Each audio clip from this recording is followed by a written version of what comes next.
derivative, Jill. There she is. There she is.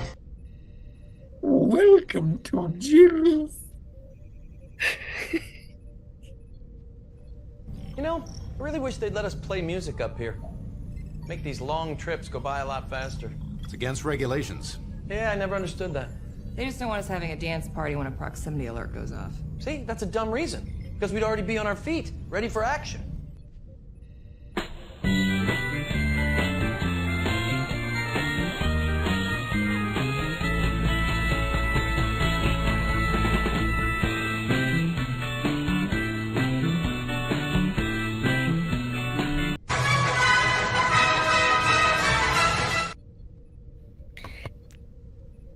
Hello and welcome to Short Leave number 65. This is one of a classic variety where we have a short leave that is completely unexpected because I already streamed today. I streamed earlier today with Tony from the Struck of Iron channel talking about the wonderful little film called Inner Space from 1987, and I had such a good time that I wanted to have more of a good time. So we're here now, and Scotty's come up with a little idea to start us off with. Mr. where we're gonna Igo, make Jill stream again. Sorry. Yeah, you know what? I wanted to I wanted to talk about my least favorite movies. And so I have a list, and I wanted to discuss them because a lot of people say it's like, oh, that's Scotty R37. He likes everything. He'll take anything that's shoveled into his ever-loving maw. And it's like, yeah, that's true. That's true. So I just wanted to talk about some stuff that I don't like, but also I went to the video store today, and I picked up some stuff that nobody likes. So I'm just really looking forward to having that sort of show and tell and this kind of conversation. I'm not a guy who likes everything. And the best part, ladies and gentlemen, the best part is when asking Jill, can you come up with 10 movies that you don't like? She was like, I don't even think about the movies that I don't like, which is the correct answer. It's true, because normally on this channel I talk about movies I love and things I like, and it's very unusual for me to get into things I don't like unless somebody wants to start bringing them up. And so let's do that today. And joining us today, of course, is Scotty R37, who just introduced himself. And also Max Redstone decided to join. Hello. Hello. I'd never accused Scotty R37 of liking everything, and I'm looking forward to this conversation where he's going to talk about films that he doesn't like. Films. Okay, this time I know what you're talking about. I'm learning. Good. Hooray. Yeah. As your body grows bigger, your mind must flower. It's great to learn, 'cause knowledge is power. Delightful. And first of all, I have to thank Christine Hurt, wow, for this incredibly adorable super sticker. What is this? It's so cute. It's a little lime with little pom-poms, little purple pom-poms. And Christine Hurt said that it reminds her of Moopsie. If I can pop this here chat out, I can show everybody this cute little thing. What's a Moopsie? Moopsie? It sounds familiar. Hi. I don't know what a Moopsie is, but this is adorable. Oh no, I'm but thinking you can't Seinfeld. You still kind of can't see it. Yeah, that's it. I want to make it larger. That is what every woman I have ever met has ever said. Oh, Scotty. We are at that time of night, so I'm not too upset. Yeah. I wasn't. Hey, look at that. So cute. It's a Brussels sprout. Oh, It's a lime. Sure. It's a Brussels sprout. It's a cheerleader line. Not enough. Very You like- interesting. Anyway. Well, I want to see what a moopsie. Oh yeah, it does look like a moopsie. What? What's a moopsie? I don't know. Oh, it's from the filth. It's not an. It's not an oopsie. It's not a It's poopsie. from your but favorite it's- filth. It's from your favorite filth, Scotty. It's from Lower Deck. Lower Decks? Yeah, Oh, by the way, yeah. Oh, I don't know what that is. it does look like that though. Totally, It is. It's cute.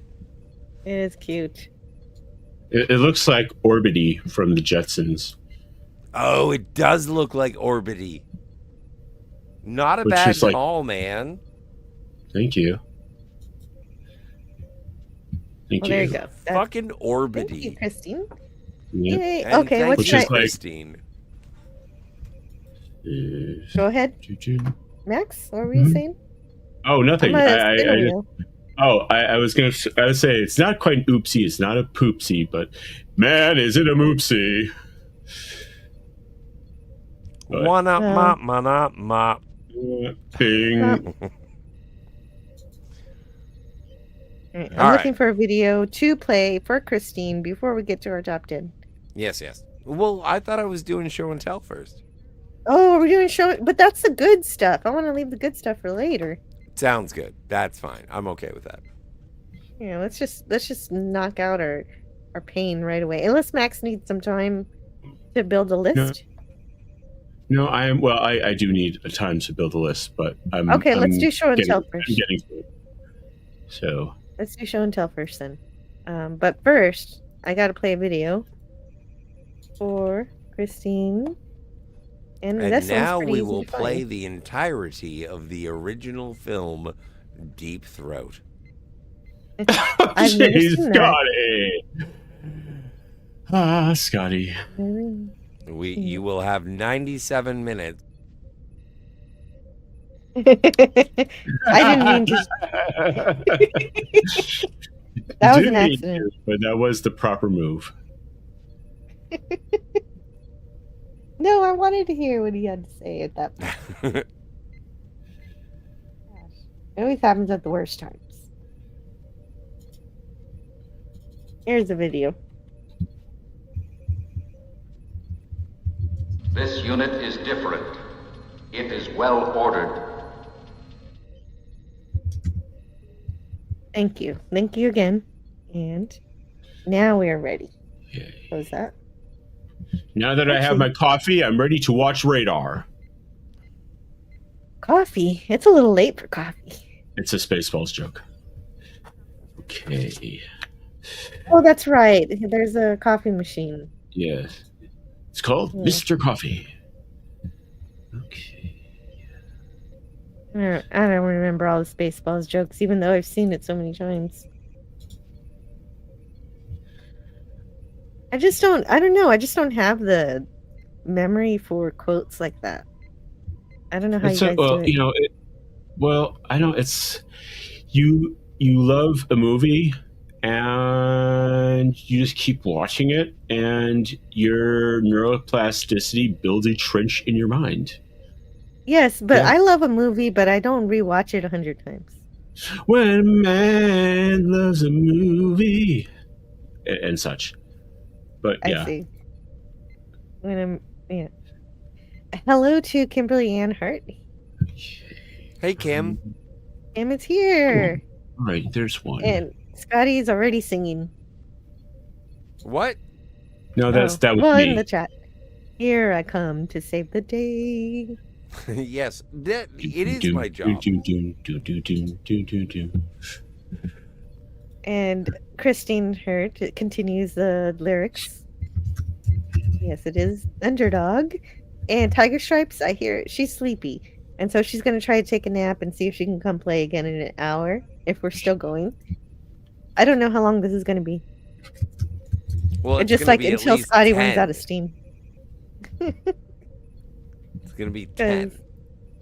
Because I don't feel like going longer than he wants to be. Sometimes I'll stream past when Scotty's leaving, but today won't be that kind of day. Oh, we're gonna get to a cigarette or joint situation. Rob Wright says about to head to bed, but wanted to say hi to everyone. Oh, this is a good place to say hi to everyone. I was going to We've go got to all the bed cool for people head. here. Mommy, Oh, hold on. What? just a moment. Oh no, that is the worst timing in the history. Damn it, kid! I told you not to my mommy on God. stream. All right, so we're totally demonetized. Nah, we're good. Anyway, yeah. 2010 U.S. version. Yes. Okay. What is the U.S. version that you're looking for? My first movie that I don't like. Oh, Let's see. you know what? It's going to be interesting. Yes. Hearing about other people's least favorite movies, and I'm going to find out whether or not I actually own them on physical media. I see. And also, when I do find out that I have the worst movies in other people's opinions on Blu-ray. Now, I don't have a 4K player, and I don't have very many. I don't think I have any steelbooks. I have one steelbook, maybe two. Okay, we can get. Put this I don't on. have any steelbooks. And I want to say hello to Sinister. Hello. Hey. Okay, I got 3. Steelbooks? Inner Space is No, a no, no. great movie. No, Yes, I have 3 movies that. All right. So Oh, far. 3 so far. Okay, good work. Keep going because we're going to do a show and tell in just a minute when I finish saying hello to the chat because they decided to spend some time with here? us tonight. Yeah. Yeah. I mean, out of the blue, I made a live stream. This was not planned. It's only a blue one and it's cheering. Yeah, it's cute. Poor Captain Robert April had one viewer.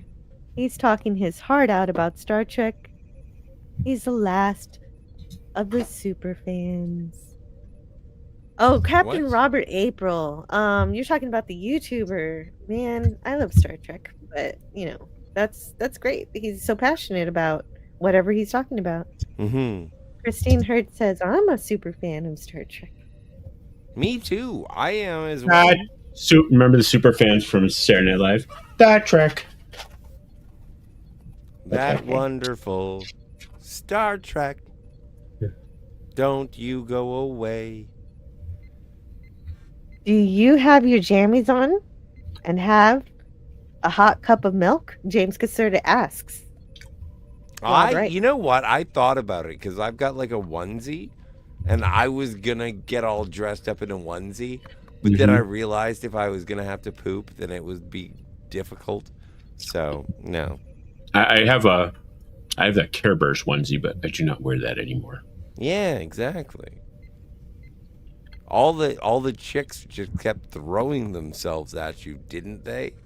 Yeah, exactly. Yeah. Star Trek lives. Yes, Star Trek is alive. It is alive. You are my sunshine. My sunshine. Oh, come on. Do that again with heart. You are my, sunshine, my only sunshine. You make me happy when skies are gray. You something when things are something. Oh, don't take my sunshine away. Tony from Stark of Iron is coming to leave a like. And I promise to watch my show later. That would be great. Yay. Good night. Good night, Tony. Even if you listen to us, you know, whenever you can. That's always good. Yeah, I expect this recording to be your new ringtone. The entire 3 hours? Yes. A 3-hour ringtone. A 3-hour ringtone. James Caserta says, talking to strange people again. Yes, I am. But I always take care of her. Anything she needs. FKHC 2005, Max has a new mouse then. Yep. Oh, yeah, my I had a really cool Logitech MX Master that I use for my photo and video editing, and it died this morning. And so at like 2:30 in the morning, I ordered this gaming mouse, which has LEDs and yada yada yada, and So you can see your mouse in the dark. yes. Christine Hurt says, I'm excited to see what the new Stargate is like. Me too. I love it before I've even seen it, because they're saying they're going to care about the Stargate from the past. They're talking to all the actors, and not just the actors, but the creators, which is even more important sometimes than the actors, because the actors will do anything. But the creators, Brad Wright. They will. Brad Wright and the visual effects supervisor, Joe, something with the M. I follow him on Twitter, but I can't say his name. But he's amazing. He's talented, and he's a cool guy. He's also a big nerd. So I have some hope for this thing, Christine, and I hope you do too. That Star Trek thingy. Yeah, right. Everybody, I do know the whole thing, but I didn't want to say it because I sing poorly already. But I sing it to my kids all the time, so I knew all the words too. What's the song? The second verse. Here it is. The second verse, Scott. Yeah, I don't even know what song it is. You Are My Sunshine. Oh, no, I'm not going to sing that. Yeah, you already sing it. Never know, dear, how much I love you. You don't take my sunshine away. It's terrible. Puff Sorry. the magic dragon lived by the sea and frolicked in the autumn mist in a land called Honolulu. Oh, he's Peter, Paul, and Mary. It's uncanny. Little Jackie Paper. What was the name? What? Yeah. Love that rascal puff. Yeah, Jackie Paper's right. Yeah. Yeah, they said in the intro video that they're not doing a reboot. That's right. It's a sequel, which is great. I'm so glad. Oh. I don't care about Stargate. I hope it's good. Nemesis. I hope it's good for the fans, but I don't care. Eden. Hey! I know you don't care. Just because you don't care doesn't mean it's not going to become a topic on my channel. I know, and I'm not care saying it's a downside to ever. your channel. I'm just saying I've been pissed off at Stargate ever since they ripped off the special effect from Star Trek 6. You finally saw the movie and saw that it was an okay movie, according to you. I think it's a great movie. It's an okay movie, according to me. So, Nemesis of Eden says, "Hail, you beautiful being. Hello, I hope you're Nemesis doing well Enforcer. tonight. Anti-derivative Jill panel and chat." Oh my god. Okay, we don't need to talk about you being blocked on other channels, James Caserta. That's not a good That's topic hilarious, though. James, That could be I'm not even blocked.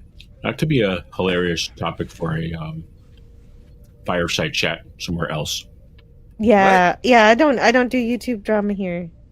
So, James. Yeah, no. the only YouTube drama No, that no. Jill participates in is having me as a co-host. Yes. So, I have 7 movies so far. oh. Really? What? You're It like was- the okay. Twilight Saga. Well, that's one of them. Wait. Oh, spoilers. So what are we And doing? Are we doing You're the doing list short, or are we doing the you're show doing and tell? show and tell. So Max can Yeah. finish his list. Okay, so can you make me may you embiggen me? That's crumulent, Scotty. Very crumulent. Delicious.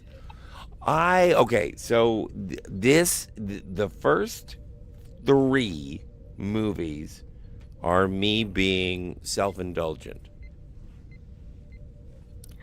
Good night to Rob Wright. Off See to you, bed. Rob, right? Good night, Rob Wright. Well, These are movies that I just want to show off because I have the opportunity, and also I feel like they're kind of topical. I am not a big fan of The Wizard of Oz. This is a DVD, not a Blu-ray, and I know that makes everything terrible. But like I'm not a fan of it, but I really want to revisit it just in terms of the history of the Wizard of Oz. Like the amount of love that has been bestowed upon the Wizard of Oz. Like I feel like it's a song that everyone loves that I don't. Oh, why do you want to talk about a wanna movie find that out you're more. not even enthusiastic about? So But why? Why Then- do you want to talk about that movie? I went to the video store and Can you- Walmart. Is my And I can you wanted- hear me? Yes, Yeah. I asked you a question and you ignored it. I Why didn't do you hear want it. to? Yeah, I know. Okay, why do you want to talk about a movie that you're not enthusiastic about? Just because it's part of film history, and you Yeah. feel like you have to know about it? Not have to, but I want to engage with the curiosity and the emotional connection. Like, Okay. and also, like, there's a lot of wicked shit going on. True. I have not seen those movies. Nor have I, nor am I interested. No. But if I have a choice between watching Wicked or The Wizard of Oz, bet your bottom dollar I'm watching The Wizard of Oz. I cannot be.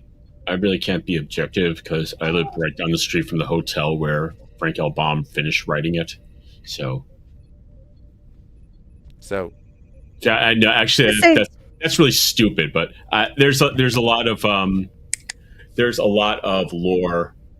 There's a lot of lore connected with my adopted hometown here with the Wizard of Oz. So, But also, but I like, also I've heard- I also like the Wizard of Oz personally. So Me too. I yeah. like the book also. everyone does. Everyone loves it. And I want to say I'm hello to trying Sashi. to connect Did we it. say hello? Hey, Sashi. Sashi. Sashi says video store. You guys still have that? All of them Yes. closed years ago. over Yeah, there. you get your films there. Your films. If you no, you can find them. Video stores still exist. Just look. They're usually pawn shops. Christine Hurd has so many DVDs thanks to my father. I could run a video store. Me too. Hey guys, look. And the yeah, that's his inheritance. And the Wizard Yeah. of Oz syncs up with The Dark Side of the Moon, which was a feature that Scotty attended in theater. Yeah, and it doesn't work. It works. It does for, like, work. it works for the first, like when you listen to the album.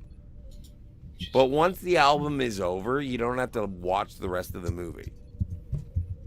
Doesn't make sense. Fair enough. So the Atlas next thing- 31 is here. Who's Atlas? Hey, Atlas! Thank you so much for the, Oh, the comet. world on the shoulder ship. The comet is here. Okay. There are new images. That comet everybody's excited about.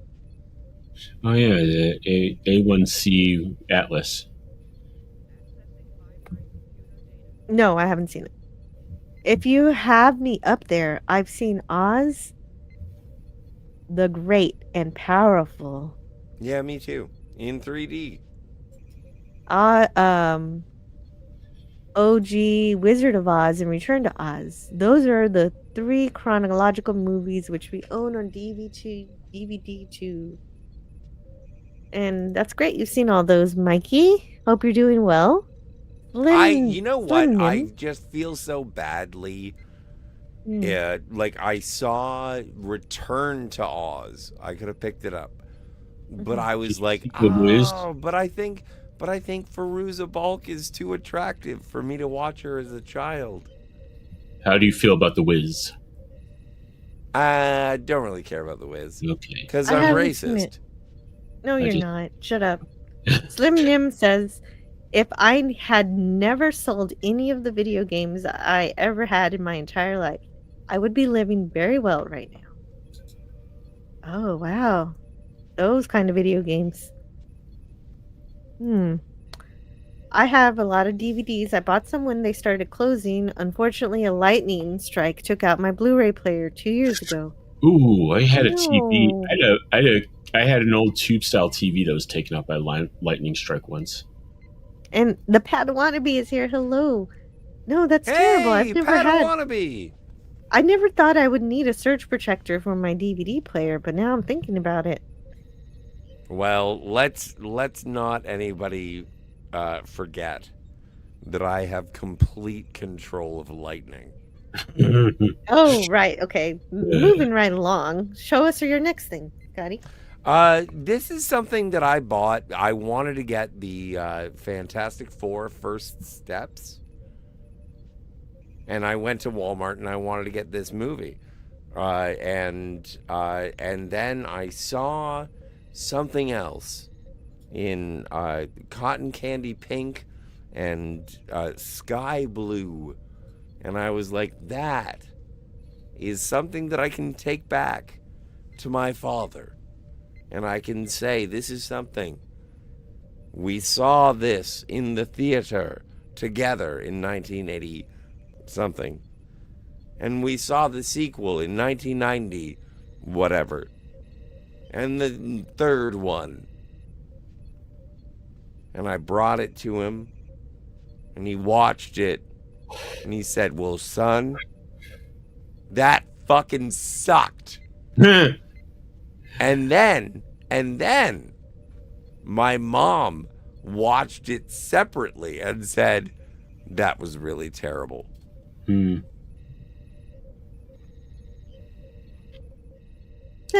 am the only one who liked this movie. Didn't see it. In your house. I saw it and I liked it, but it's because I took my 12-year-old and he was laughing through half of it. But this is, okay, this is a weird thing. This is a weird thing. I don't know if it's going to work. And maybe it'll only work for your Canadian viewers. However. That's only going to work for Canadians. Oh. So, Mikey, let me take down the chat. That's on the screen, so you guys can have this. Mikey, you could probably get this. Anybody who's Canadian out there can have a free digital copy, because Scotty don't give a gosh darn about any kind of a gush streaming. Darn. I was gonna say, what does it have? Like a maple syrup tap on it?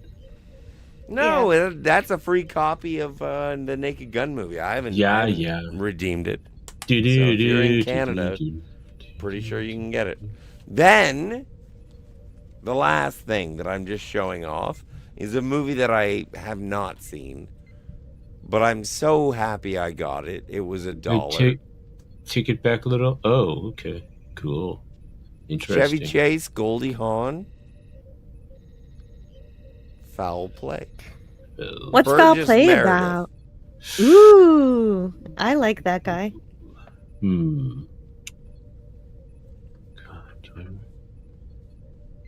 What is the movie about, Scott? Could you tell us? I don't know. I haven't seen it yet. Read the blurb. Oops. Blurbus. Right. No. My heavens. Okay, guys, I have to run through all of my brands. Yeah, so let's have fun. Whee!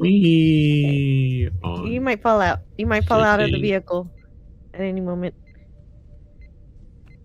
Have 10 movies. Yay! Okay, we'll do that as soon as Scotty's done.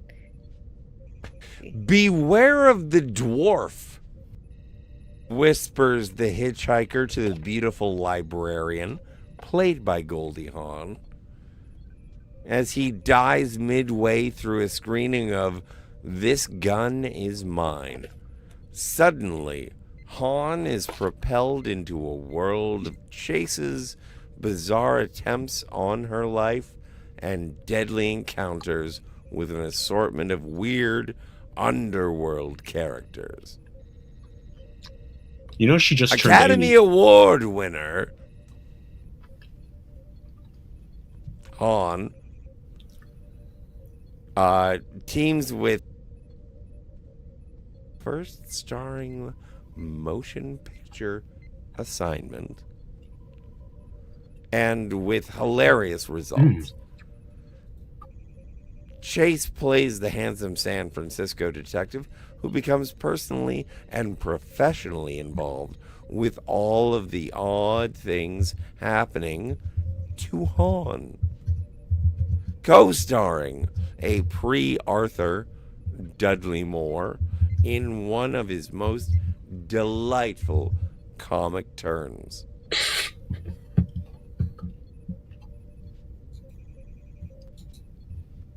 Foul play. Yay! Thank you for reading those. Now I'm gonna finish going through the brands.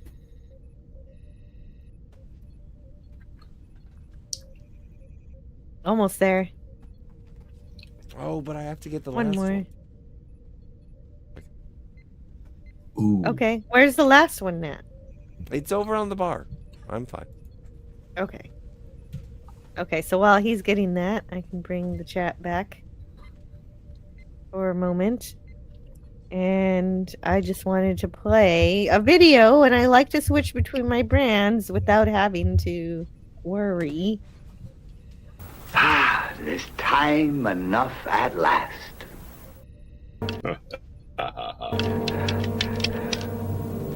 That's not fair.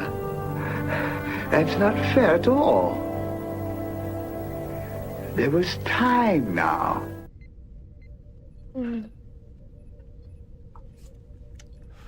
Hello, Antiderivative Jill, Scotty R37, Max Redstone, and everyone in the live chat says Ancient One, and I have to step away from the mic just for a second. Hello, Ancient One. It's such a weird situation. What? Because Jill has, like, People. some sort of, like, cloning vat. Really? Yeah, and every time that you hear someone talking on Jill's channel who isn't Jill, it's just it's like a person who wanders out of the cloning vat. Sounds very Rick and Morty. I hate that. That's so derivative. Do you like Rick and Morty? What? Like someone coming out of a cloning vat? No, but do you like the Rick and Morty? You know what? I enjoyed the first 7 seasons because I enjoyed it because it was ruthlessly consistent. I enjoyed the first 3 or 4 seasons. I don't make it all the way to 7. Yeah. I'm like So- 1 or 2. Hmm. Like what so you do season like was some the of one it. where he does the virtual reality life simulator? Oh, this guy's taking Phil off the grid. He has no, Blitz and Chance. That's I don't when I there's got one. off. Ooh, there's another one that I don't like. Deej Odyssey is one I do like. Hey, and he's Deej. here. Deej, when are you gonna stream? What's Hey, going on? Hey, Jill. Deej asked me to tell you he says hello. Oh, hello. Hello, Deej. How are you? Oh my god, I that was a see you horrible there. movie. How did Julian Sands ever do that? Oh, look, we got some more chat here. Let's see what's going on. Hey, Greek Letters is here. Hello, Mecha Greek Hi, Letters Mecha Johnny Larson. Ho. Hi. I can't watch the... What? James Caserta, damn it. Scotty already made that joke. I did have a surge protector for my Blu-ray player. Unfortunately, the lightning hit my satellite dish and traveled to the player via LAN. 1.21 gigawatts. How did it do that? Wow. What the That's hell is a crazy. gigawatt? Okay. I didn't even know that could So- happen. Yes. Well, Oh, hold on. No, wait, Scott. I said I wanted to read the chat. We don't not in any hurry, are we? I'm not. what? To be honest, if you want to watch a movie you're just not in the right mood to enjoy, you won't enjoy it. Oh, there's that too. You got to be in the right state of mind. That's not a bad thought. Because sometimes you're just in a bad mood and maybe you hate a movie because you were not in a good mood. It's possible. But some And some people are sometimes- just miserable and hate everything. True. Yeah, I know a lot of them. But like some of them, when you're in a bad mood and you don't want to see it, and then you plug it in and you watch it, or you go to the theater and you watch it, the cinema, and it changes your mood. Art, good art, has a powerful force. It can make you feel better. Yeah. It doesn't just have to reinforce how you feel. It can That's true. actually change your mind. It can improve your mood too. That's It can also make true. you- That's If lovely. it still makes you think, it might not necessarily stink. It's not about thinking. It's about Yeah, feeling. it is.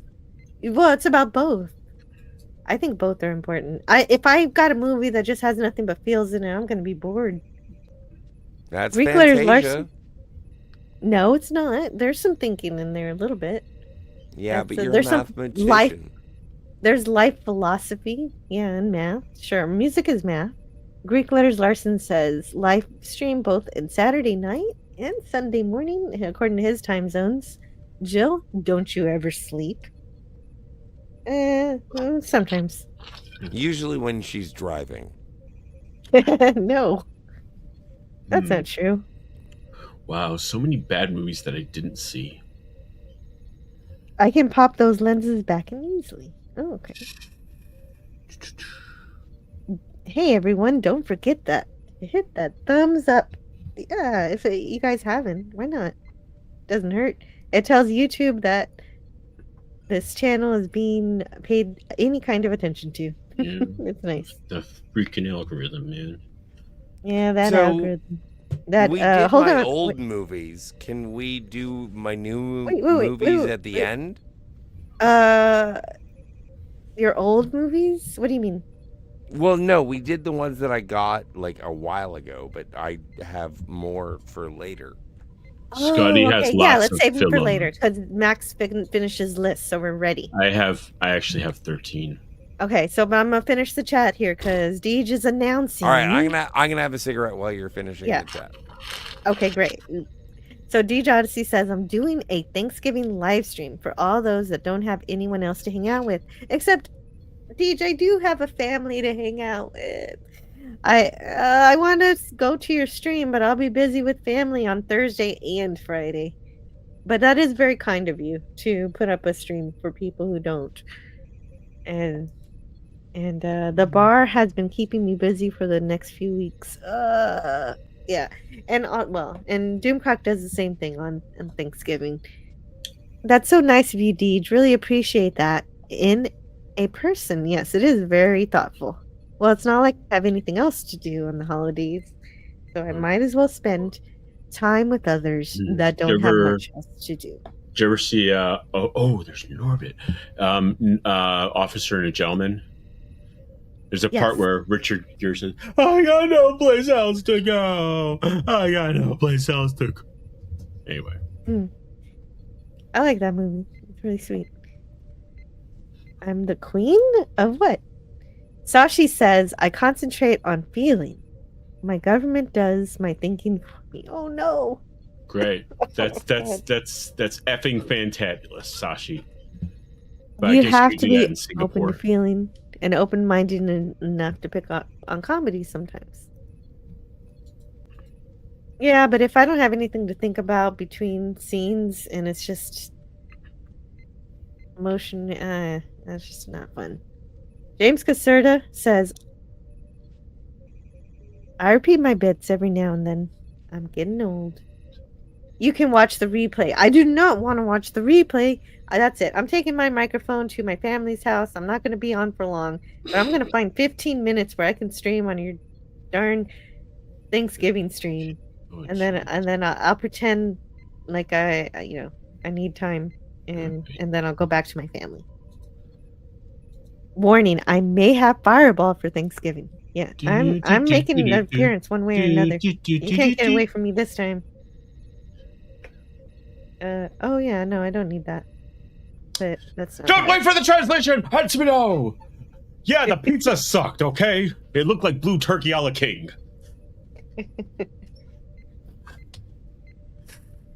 Well, I don't really have a choice regarding my government. Thank you. Sashi, I wish things were better for you. Damn, that's not good. But we're ready now for Scotty to come back to talk about. We're ready for our top 10. We're least ready for favorite Scotty movies. to come back and talk about the films. Yes, we're ready to talk about the films. Yeah. One day, I might be able to be on a Jill stream. You could do it right now. Get your pink butt up here.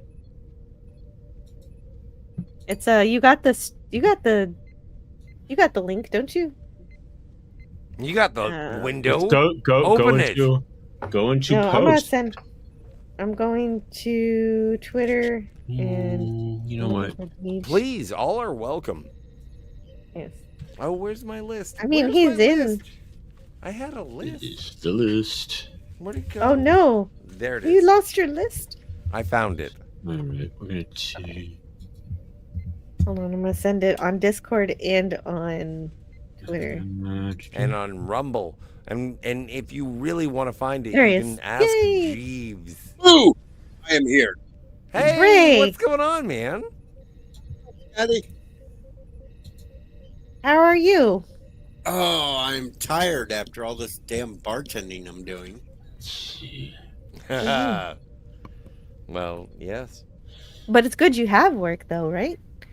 You got something to do. Well, yeah, but the next 2 weeks, one of the bartenders is taking all this time off, and I got to fill in all her time. I don't get a day off, You don't get a day off at all? except 2 whole Thanksgiving. weeks? I get Well, but wait a Thanksgiving off. That's it. Wait a minute, that's not right. You've got to have a day off every 5 days or so. No? Not No, Not not really? me. Not me. No, you get break periods during the day, not break days during the week. I have to work my behind off for the. See, I did good, Jill. I said behind instead of what I would normally say on my stream. Ass. Well, that's okay. You can say ass on a Saturday night. Yay! Jill I'm said being ass. good. I'm No, being no. good. Wait, You have to say "aish." Deej is being a gentleman. I should encourage. I'm trying to be good on other people's streams. Okay. You know, I have. my streams are like free for alls, and we say whatever the heck we want. Yeah, But that's man. kind of what this shore leave is. Hey, Jill. Yes. Fuckity fuck hell yeah. Yes. Scooter.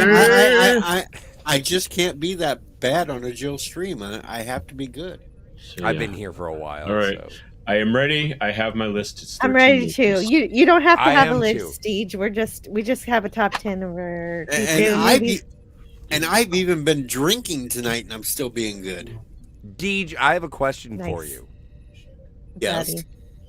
Do you like The Wizard of Oz? Wonderful Wizard of Oz.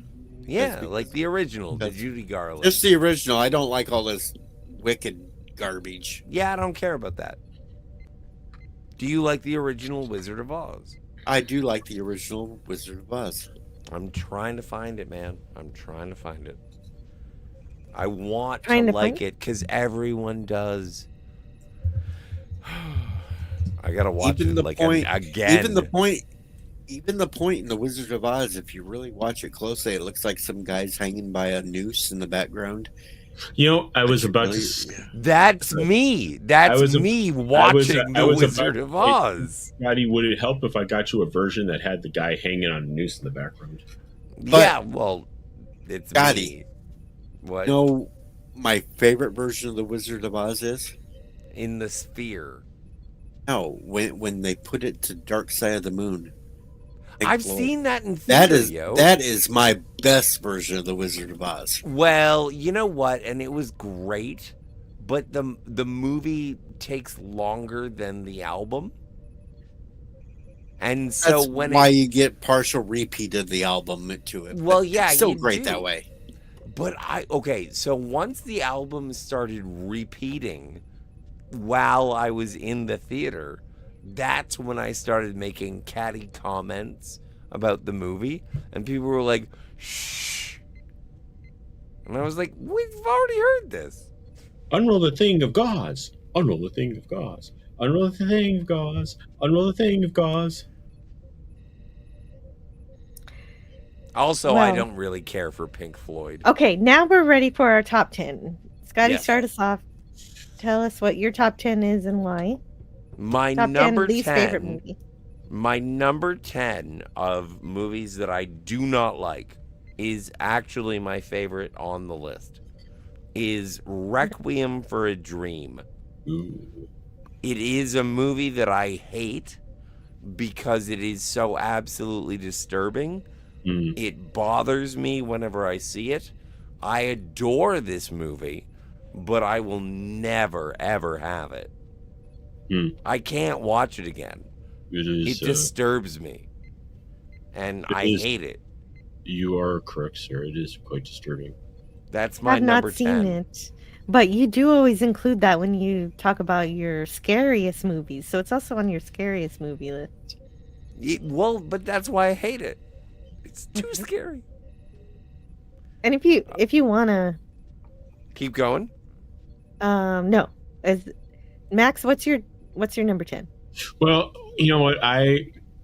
As I hastily threw my list together, and I have 13, I went in chronological Nice. order between 1987 and 2010. So the first movie on my list is Leonard, Part 6, starring Bill Cosby. God, What, you don't what like a melted butter? what a shit show that was. He That was plays, terrible. yeah. Totally. He What is the movie plays, about and why is it so bad? he plays a Well, it's retired about CIA. Bill Cosby raping Yeah. people. Scotty, minute. I believe No, that, let's- I believe it's a question for me. Sorry. It's a Yes, film what's the about question Bill for Cosby. Max? It's a film about Bill Cosby as he's a retired CIA operative. It's just, oh my god, it's okay.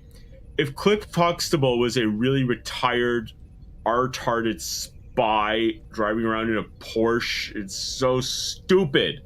It's so stupid. It's Okay. I got more stupid. Anyway. He's not a slapstick guy in Yeah. that movie. Like, Bill Cosby is not a slapstick guy, No. but Leonard Part 6 is very slapstick. Yeah. And Then, is it really a part 6? Like, are there No, Leonard's no, 1 through 5? no. That's No. the joke. Yeah. That is the lightest punchline of the whole damn movie. Yeah. He's like Okay. auditioning to be Roger Moore, but the black Roger Moore. Would that might actually be cool, but You know what? Yeah, it might, but it failed bigly. I would put every single Bill Cosby movie as Yeah. the worst movie. Honorable mention to Ghost Dad. Ghost Dad? Fuck that movie. I Anyway. feel like I've been put on the spot here Yes. because I had no idea I was supposed to have a list.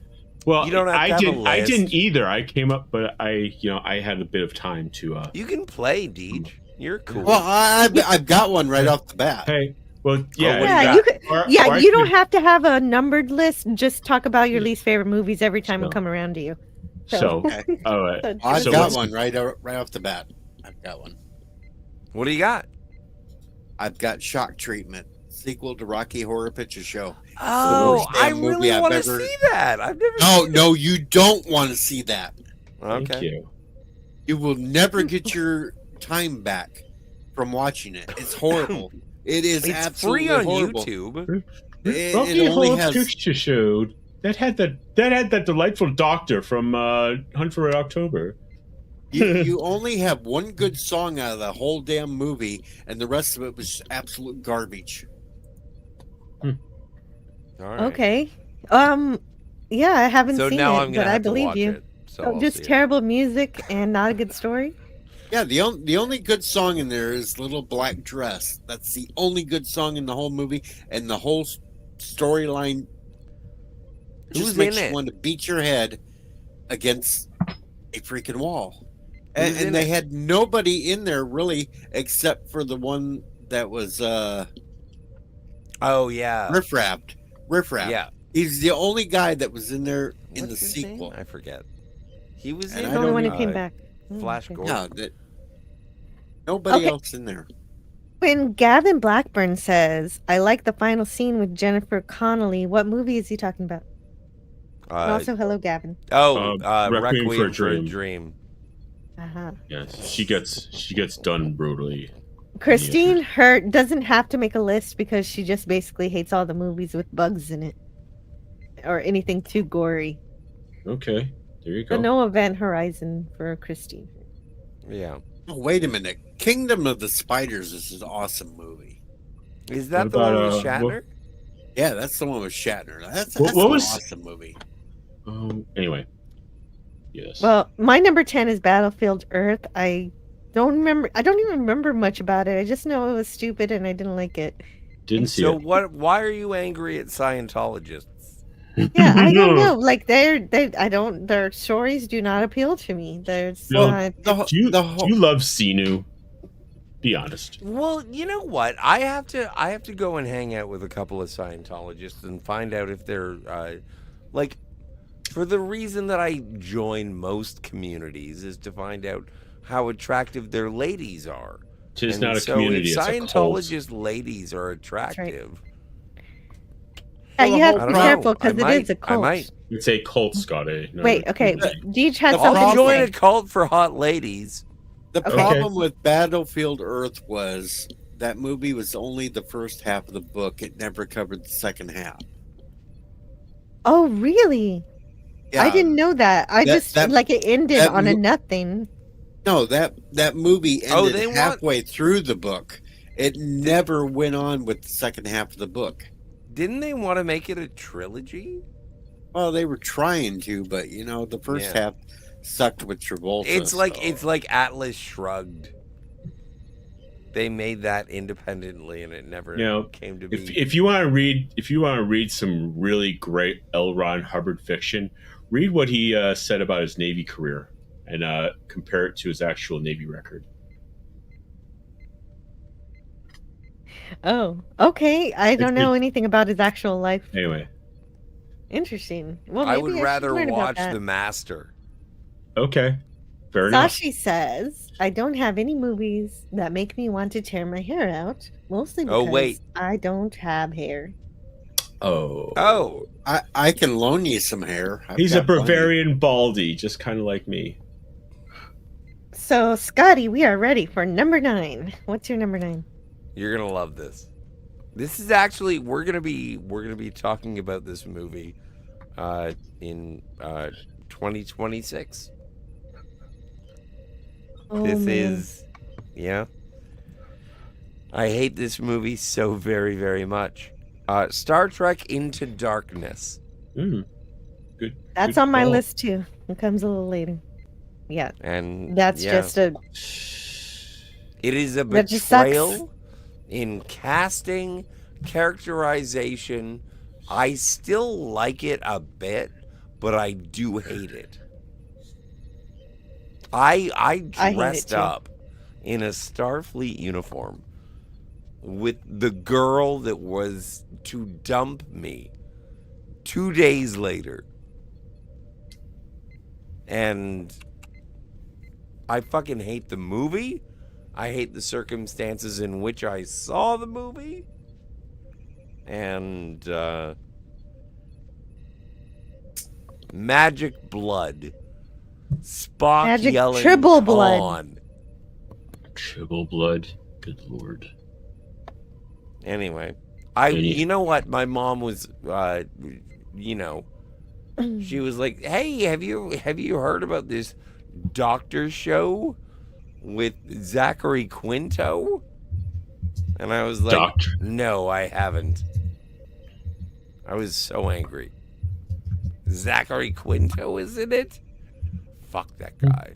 Hey, I've seen him in roles where he's decent. Yeah, Martian but Claw. It pains me. It pains me that Leonard Nimoy granted him or gave him the blessing. Anyway, I agree. Star Trek Into Darkness, I hate. I do too. Benedict Cumberbatch is not Khan. No, that's the worst casting ever. And Naveen Andrews. It's just bad. Is Khan. Or It's just Ricardo that Montalban. I feel that, but the only difference we have is I feel that way about all the JJ movies, essentially. And they're just all dumbed down action movies that want to No, be, but that's that the don't only even one. want to be Star Trek. Oh, I wait, it's not. You know what, Jill? It's not the only Star Trek movie on my list. Oh, I have another Star man. Trek movie higher on my list. Oh my goodness. Yes. Yeah. Okay. Yeah, I know which one that is, but I would Yeah. I know you would I- swap it, but you know what it is. I would swap it. Let's I go. would swap Let's it. keep going. Let's Well, keep going. I have Into Darkness in my list, but I don't have to talk about it because we already did it here. Hooray. So yeah, it's awful. But we'll talk more about it in January, so we don't have to elaborate too much here. What is Yeah. your number? We nine? are, well, and I guess now's Yeah. a good time to advertise it. Yeah, yeah. On next year, we're gonna talk about it. It's too early On to my advertise. birthday. Max, what's your number 9? 1993's Boxing Helena, starring Julian Sands as a surgeon who is in a relationship, but he is intrigued by his neighbor, Helena. And he is a surgeon, and one day Helena is hit by a car in a hit and run, and he treats her in his house, and he cuts off her legs, and eventually she tries to choke him because he's keeping her in the house, and he cuts off her arms, and it's like this whole Venus de Milo fetish, and it turns out to be this like weird type of nightmare, and it sucks. The juice is not worth the squeeze. It's not worth the. It has a really great cast, but it sucks. Who's in it? It's not. Julian Sands, Sherilyn Fenn, Bill Paxton, Art Garfunkel, Kurtwood Smith. Huh. That is a good cast. Yeah. So where did you see it? Did you see it on video? Or Yeah. did you see it? I saw it. No, I saw it on video. You know, and I mean Julian And you Sands. hated it. Yeah. I was like waiting for a payoff to happen. It's like, oh, it was all a dream. It's all a nightmare. You know, it's like that worked once with Bobby Ewing on Dallas. Now move on. Boxing Helena was notoriously a production nightmare. Yeah. You know, and so it didn't even have fetishistic qualities like the original David Cronenberg Crash. What is Max describing his weekend? Lemon pie? No, he's describing his number 9 least favorite movies for today. Yeah, I saw my He mentioned- neighbor. She got hit by a hit and run. I had to cut off her legs, and she wasn't grateful that depending on care, so I cut off her arms too, and all that crap. And then found out it was all a nightmare. Anyway, moving on. And so anyway, he's pounding her like an oil derrick. Wait, okay, moving on. Kronos is here. Hello, Kronos. So good to see Hey. you brought me a Kronos, Deej. Thank you. I see that. A wild Kronos has appeared. Yeah. Oh. Somebody throw a Christine, at Pokeball least at- you're. A Pokeball, because a wild catch Kronos it. has appeared. Yeah, you got to catch that Kronos. Well, Is that Christine, I don't think Star Kronos or Trek should be dumbed Kro- down. No. Kronos, yeah, I think it's Kronos. Kronos. Well, I mean, sometimes it's spelled with a Q, sometimes it's spelled with a K. Anyhow, Boxing Helena, 1993. Don't watch it. You'll be wasting Okay. your time. okay, do you I- have a movie? I have one. It's a Star Trek movie. Worst piece of garbage ever. Star Trek Section 31. That's on my list too. Yes. That's what you call an economy of lists. Didn't see it. Every single second is awful. There's nothing good in it. Nothing is redeemable. Not even half a second. All bad. You tell us why you hate it, Deej. Yes. Because it was absolute garbage. Nothing. Yes, in it there. was. It was things. another one of those movies that I watched that I wish I could get my time back, and I can't. So I just beat my head into a brick wall. Two things. Yeah. But you shouldn't be hitting your head against the wall, Siege. It might hurt. Yeah, no, it's What, against the your- wall? Yeah.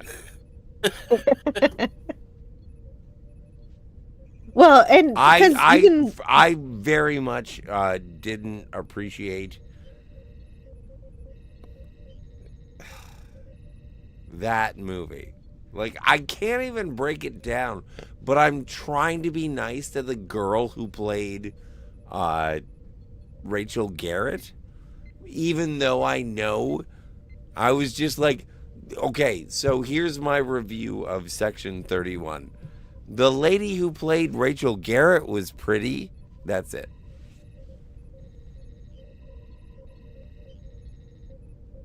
If I could turn back time. well, that's you being nice to it. That's you being nice to the movie. And That's the best I Kronos can do. says something that is true. It is not a movie. It's a TV movie. We are allowing TV movies on the list. It was so fucking awful. stupid.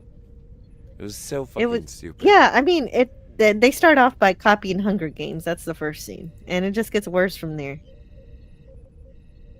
If Scotty starts singing "If I Can Turn Back Time," I'm calling the vets. Oh, that's I didn't do that. That was me. Hunger Games is a ripoff. That was me singing that one. Of the 1987 Running Man. A bad one. Mm-hmm. Anyway. Oh yeah, it's just we did a whole 4-hour live stream about. And how also, awful if you that want to mo- see a that good version of the TV Hunger movie Games, is. go watch Battle Royale. Battle Royale there you rules. go. Do it now. Yes, and so that's on my list too. So now I also don't have to talk about that one. Ray. Well, I will say it when it comes up though. So my number 9 is The Last Jedi. It's what made me abandon Star Wars. I just like, okay, I'm done with this. And that was I still haven't even seen The Mandalorian. That's crazy. I have a Star Wars on my list, and it's worse than yours. Ooh, It better not okay. be the holiday special. I'll kick you in the nuts. It's not. It's not the holiday special. I kind of like the holiday special, but I haven't seen the last 30 minutes of it. No, every time I watch the holiday special, I just masturbate to Wookiees.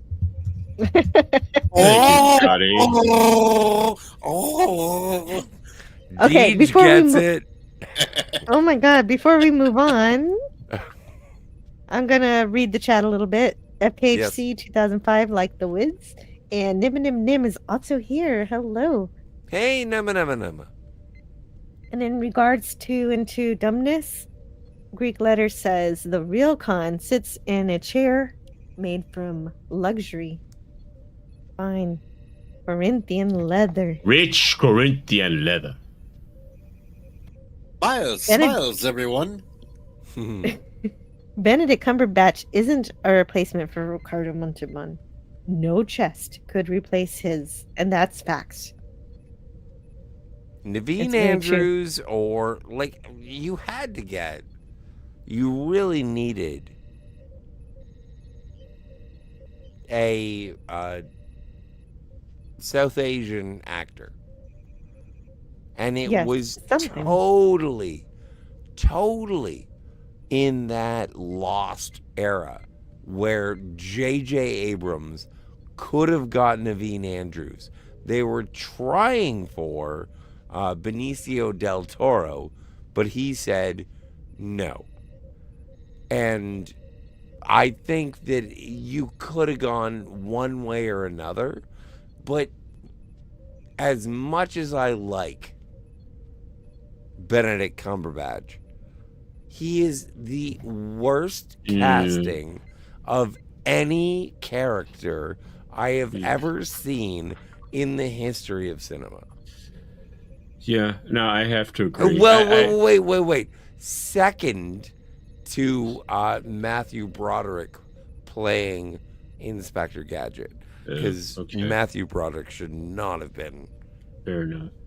Yeah, I remember watching an interview with Nicholas Meyer, and he was talking about how he about how Montalban did for Khan at first, and he was just screaming, just getting all the roles and hitting him, and he takes him into a room, and it's like, Laurence Olivier once said, when you put your best forward first, you have nowhere to go. And Montalban said, you are trying to direct me. That is good, because I have no idea what I am doing. Well, it sounds like Malkovich in Rounders. And he did the same thing. I want you just. Did we say hello to Lemon Pie? I'm not sure. Lemon. We did. Oh, we did. You're right. Yes, we did. He beat me straight up. Pay that man his money. Anyway. There's a great story online, and Matt Damon talks about the first day, and they do all of that, and then everyone's just sort of taken aback, and then Malkovich leans over to Matt Damon and says, "I'm not a very good actor." There will be no treaty, no vaccine. Oh, I have that. Oh, we do have that. It's just for, it's in Scotty's videos. Oh, dang it. We have to fix StreamYard again. We don't have to do it. It's not that big a deal. So anyway, can I go to my number 8? What? I was going to play a video. No vaccine and no Lieutenant Yar! But I Close wanted enough. Lieutenant Yar. Yes, which Scotty. Well, I just want to catch up with the chat. They could do a whole series from The Last Jedi, The First Jedi, The Jedi in the Middle, and The Jedi Who Never Was. The Jedi Who Loved Me, the Jedi Who Came from the Cold. Jedi pussy. Yeah, because he's doing James Bond Jedi stuff. So actually, finger. that is actually not Jedi Raker. License to Jedi. Jedi another day. Now we're ready for number 8. Jedi another day. Yeah, totally. Number 8, Scott. My number 8 is Short Circuit 2. No, it's not. Yes, it is. What? Fuck Short Circuit 2. There is something that is so devastating about that movie in the fact that Johnny Five gets torn apart. Also, we don't get Steve Guttenberg, no Ali Sheedy, and I'm stuck with Michael McKean and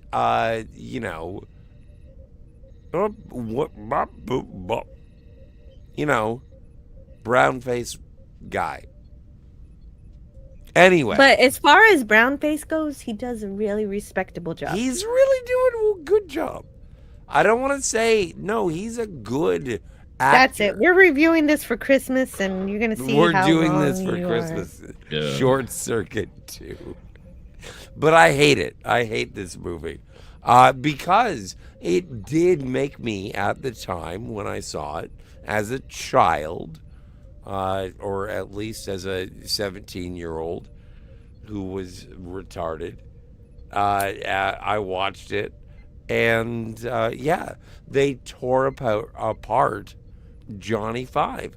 I did not like it. Is that the one where he turns into a gang member? But then he's okay. Yes. Yes, okay. It's basically Chappie.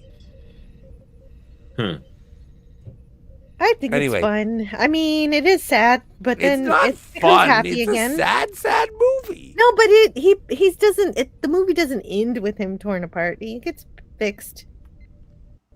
Everything turns out okay in the end. Anyway, Deej, do you have number 8? Yeah, I do. Showgirls. Oh, I have that. What's the matter? You don't like tits? No, you know what? Wait, I think we went out of order. I was supposed to go before Deej, but who cares? I'm just gonna chime in here. I'm sorry. It's a Joe Esterhazy movie about tits and ass in Vegas, but the writing is so shitty that you don't care when just the most horrible things happen to these characters. It's not like you're rooting against them, but when bad things happen to these people, you don't care. It's like, okay. And come on, Elizabeth Berkley was the Yeah. least favorite from Saved by the Bell. Yeah. I just couldn't stand her. It's like when she mispronounces Versace, I'm like, oh my god, you dumb bitch. What did she say? Versace? Oh no, that's awful. You know what? The movie would be, and you know what? I don't think that. And it has Gina Gershon, and they're both topless. I don't think that. What's her name? Elizabeth Who's the Berkley? lady? Elizabeth Berkley. Yeah.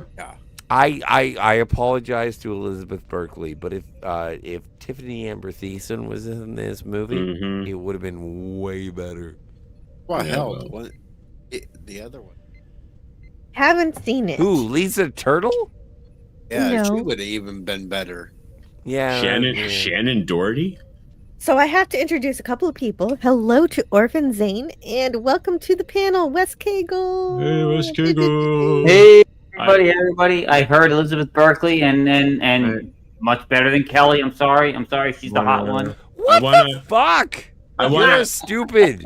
I do Hell have no. I do have my number 8, which is Okay, let's hear it, Max.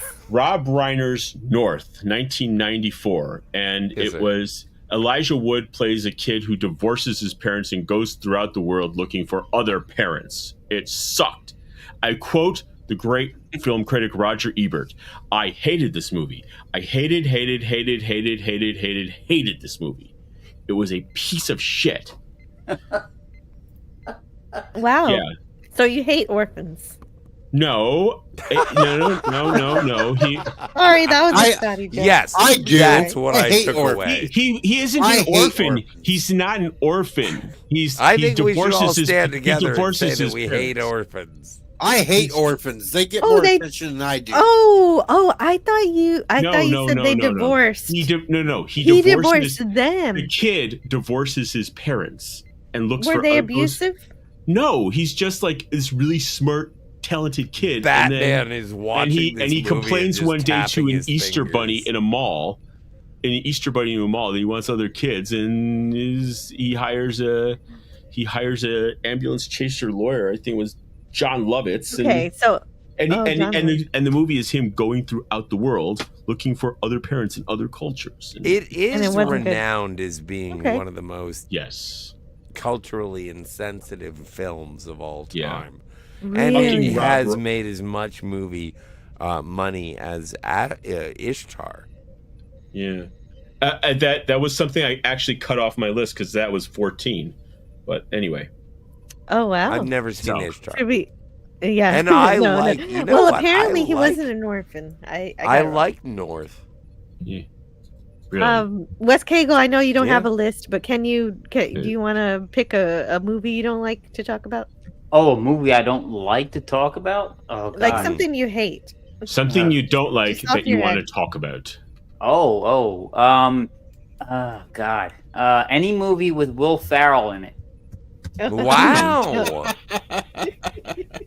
Wow, That's that's a fair. That's fair a good statement. start. That's a good start. Yeah. The last time he was funny was the More Cowbell skit on SNL. So, yeah. Yeah. Well, he was Yeah. funny to me on SNL, but I didn't like him in movies too much. Well, but I don't hate Elf. Elf was okay, Mm. but still.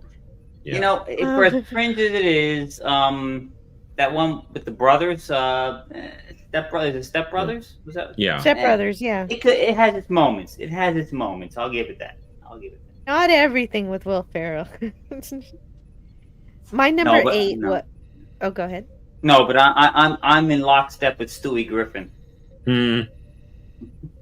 My number 8 is Star Trek Into Darkness, and all of the filth in general, just all of it, so bad. Yep, and we already talked about it, and we'll talk about it more in January. There's so many stupid things I about will. it. I will Like, wrap the filth up and whip it with rich Corinthian. I didn't like switching up the sacrifice. That was dumb. All of it, just bad. And so we're on to number 7. We're Number gonna 7, have Scotty. margaritas. Yeah, I want some margaritas. I don't drink. Number 7, speaking of Star Trek, my number 7 movie of all time that I fucking loathe, Star Trek Nemesis. Oh, yes, please. Thank you. I hate Nemesis too. Yeah, I should have made that my number 10 instead of Battlefield Earth. I don't know what I was thinking. Star Trek Nemesis is not only like feeder fuel for idiots who think they know Star Trek, but also it is one of the biggest betrayals of the Star Trek galaxy. I fucking hate that movie with the white hot intensity of 1,000 suns. If you can put any Star Trek up against Nemesis, which is arguably the worst, I say Star Trek 2009, Into Darkness, and Beyond, all 3 of those movies are better than Nemesis. If you have a dune buggy chase in the middle of your fucking movie, I don't know. and it's a Star Trek movie.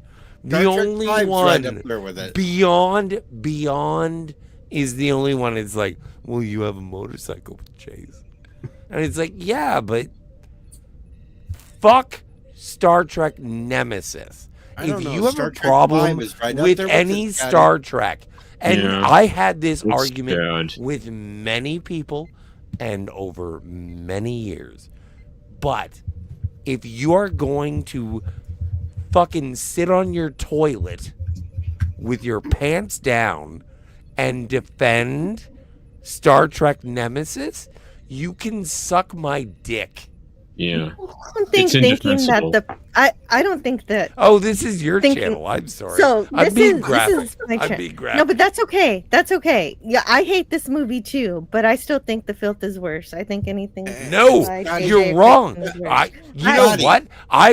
You will sit on your toilet, Jill, and I will suck your dick.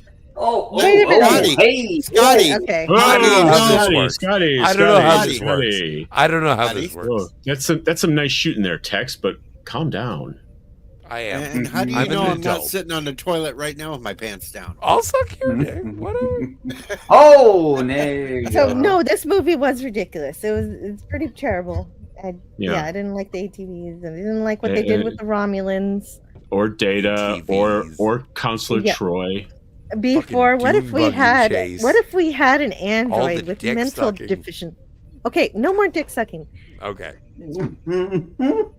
What if we had an android, but it has it's mentally challenged? That's a special android. Tell me about the rabbits, Mr. Data. Hang on. Is that a blanket statement? Is that like forever? Because I'm just You know what? People are free to get their dick. Yeah. I just said no more. I said no more. Yes, no more. I said no more because I have to welcome DJ Play Nice to the panel and say hello. Hey, DJ Play. Cocaine. Man with the golden radio voice. Cocaine's a hell of a drug. It is. How are you doing, So's DJ? PCP. Mm-hmm. I'm doing all right, Jill. Thanks for hosting. Oh, good. Do you have I know it's too late to make a list, but do you have a movie that you don't like that you want to talk about? Wow. Give me a second to think about that. He's making a list. Okay. He's checking it twice. Okay. You can think about it. And while we're thinking, we're going to move All on right. to our next one. We're going to move on to number seven. Wait a minute. Wait. Max hasn't done his. I haven't done mine. Oh, okay. Wes hasn't done- Wait a second. Okay. We got all thrown off because of Scotty and Kill. Scotty got you excited. Okay, so wait, let me put these no, in he didn't order. get me excited. No.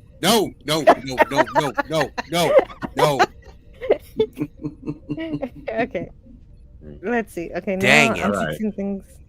Now, Well- all right. I was gonna say Baby's Day Out, which is a pretty fucking horrible movie. However, I'm going to reserve my judgment for Steven Seagal's On Deadly Ground.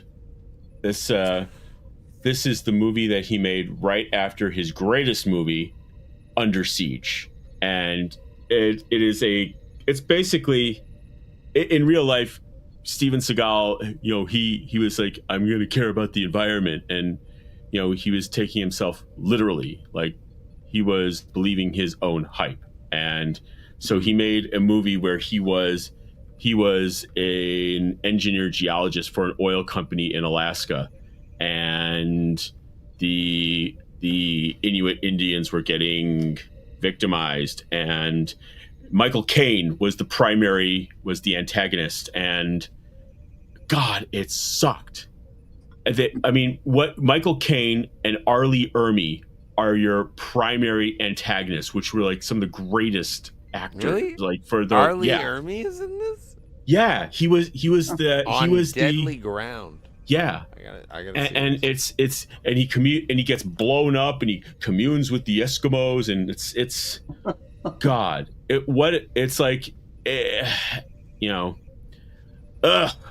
Like I Sounds said, awful. when Steven Seagal rips out that guy's throat before the Tommy Lee Jones fight in Under Siege, that is the apex of his career, and you see it on film, and it's all downhill from there.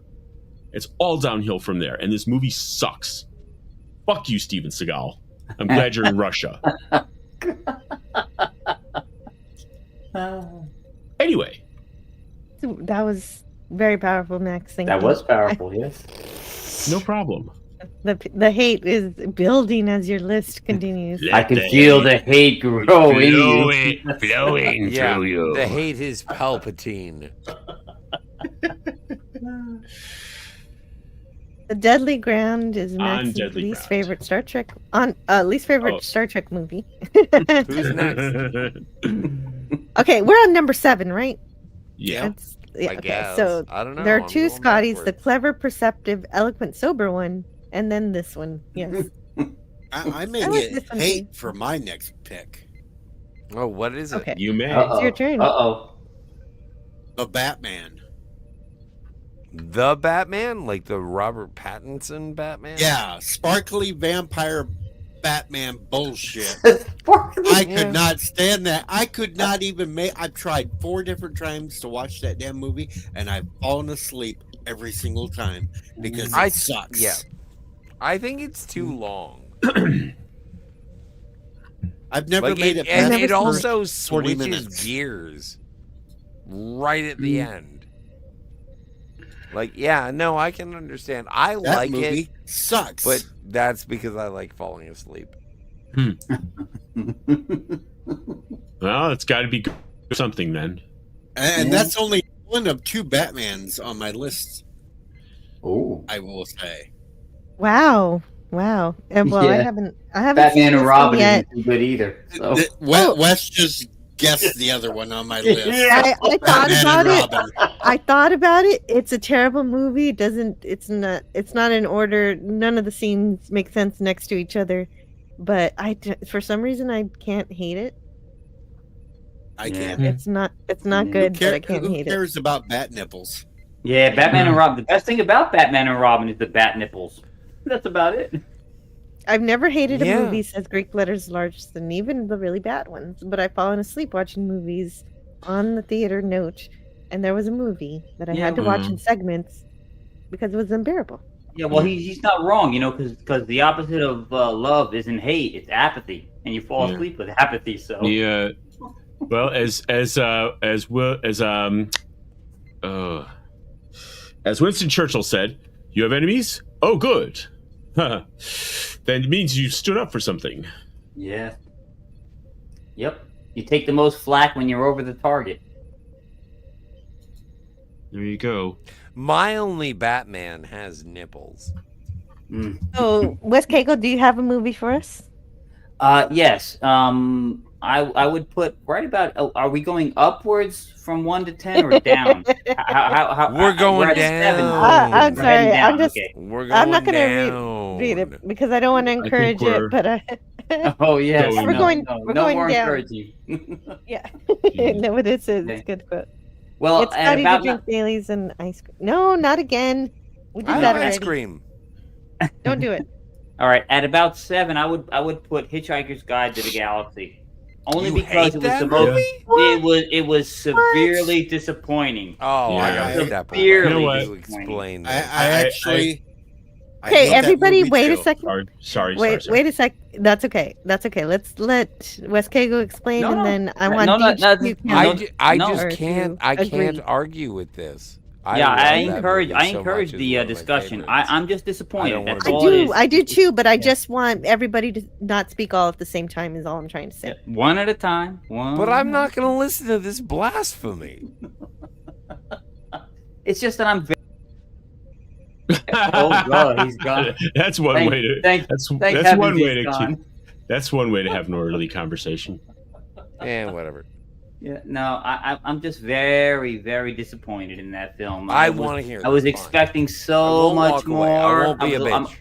I love the book. I've read the book, over and I think maybe it's the second most read book of mine after Tolkien's books. The Bible. But, no, not the Bible. I know, I'm I just don't being put a stock dick. in the Bible because I went to Catholic school. So, The Bible. but, yeah. The Bible. But yeah, no. I no, read no. it in Braille. The Bible in Braille. Oh, the Book of Eli. The Book of Eli. Yes. then. Yes. No, I was disappointed in that film, and I wanted so much more. I wanted to love. I was looking so forward to this movie, and I came out going, "What the hell was that? What the hell was that?" I mean, there was Zooey Deschanel's bangs, but that's about it. Well, and you know what? And this is completely personal. Is that movie made me fall in love with a woman. It made a woman fall in love with me. The fact that we connected on that movie was something very special, emotional for a time in my life. And for me, well, and that is a nice emotional moment from your personal life. I don't have any such thing, but for me, I do love that Douglas Adams says that every iteration of Hitchhiker's Guide to the Galaxy is a separate universe. He said this explicitly, and so each medium can be completely different. And on that note, I like the movie. I like Alan Rickman. I like all the things, and I know it's different from the movie. Who likes Alan Rickman? The man's a The hat. TV. I know the TV series, the BBC series is way better. The radio broadcast is better. The books are better, but I don't hate the movie. No, there are good things about the movie, like Alan Rickman as Marvin. Yes. But, Yeah. Yeah. You know what the worst part is? What? The movie was Warwick made. Davis. What? Warwick Davis. Oh, really? He was. Wicket was in there. Yeah. Life. Don't talk to me about life. Life. Yeah. I've not liked any film version of that. I'm sorry. When it comes to Hitchhiker's I Guide, wish they'd animate it. I'm a snob. I'm a book snob with that one. It's just the way it is. The BBC. Sorry. That's the fair. BBC That's fair. I can miniseries- accept it. The BBC miniseries was actually pretty decent. Yeah, not you know bad, what? I not like bad. the movie, so I don't know why I'm arguing. Anyway. Yeah, I like it too, Scott. We'll review it one time and sing with dolphins. Yes. And Lance, the Outcast Creative, says very cool voice to DJ. Oh yeah. Nice. It turns out that the movie with Zooey Deschanel was quite ambitious, but did not meet certain qualifications. So, DJ Play Nice, do you have a movie for us this round? I do. Or are you still thinking? Oh, yay. The only movie the one that occurred to me first was the only movie I've walked out of because I just couldn't stay any longer, and I won't be able to say much about it, but it was Working Girl. Really? Yeah, like Melanie Griffith and Harrison Ford and Sigourney Weaver in it, but I didn't make it past like the first 20 or so minutes, and it's one I've not revisited. But Interesting. Wow. I've always been curious about that movie, but I also dislike Melanie Griffith intensely. Really? And I know there are a lot of people in that movie, that I want to see.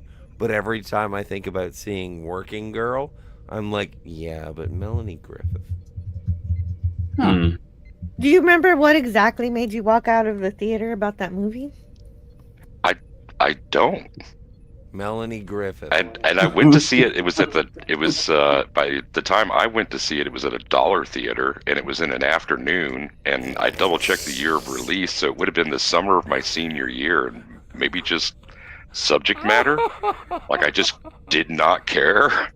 I don't know, but seriously, it's the only movie I've ever walked out of. I was a high school burnout. I was high on drugs. I went to a bar and I drank cut rate booze. I stumbled into a dollar theater and all I could see was Working Girl, and I left. Talking more about your experience now, Scotty. No, I'm just hypothesizing. Thank you, Orson. Thank you, Orson Welles. Orson, yes. When Scotty talks like that, I accept it as Scotty. Have you all not met him?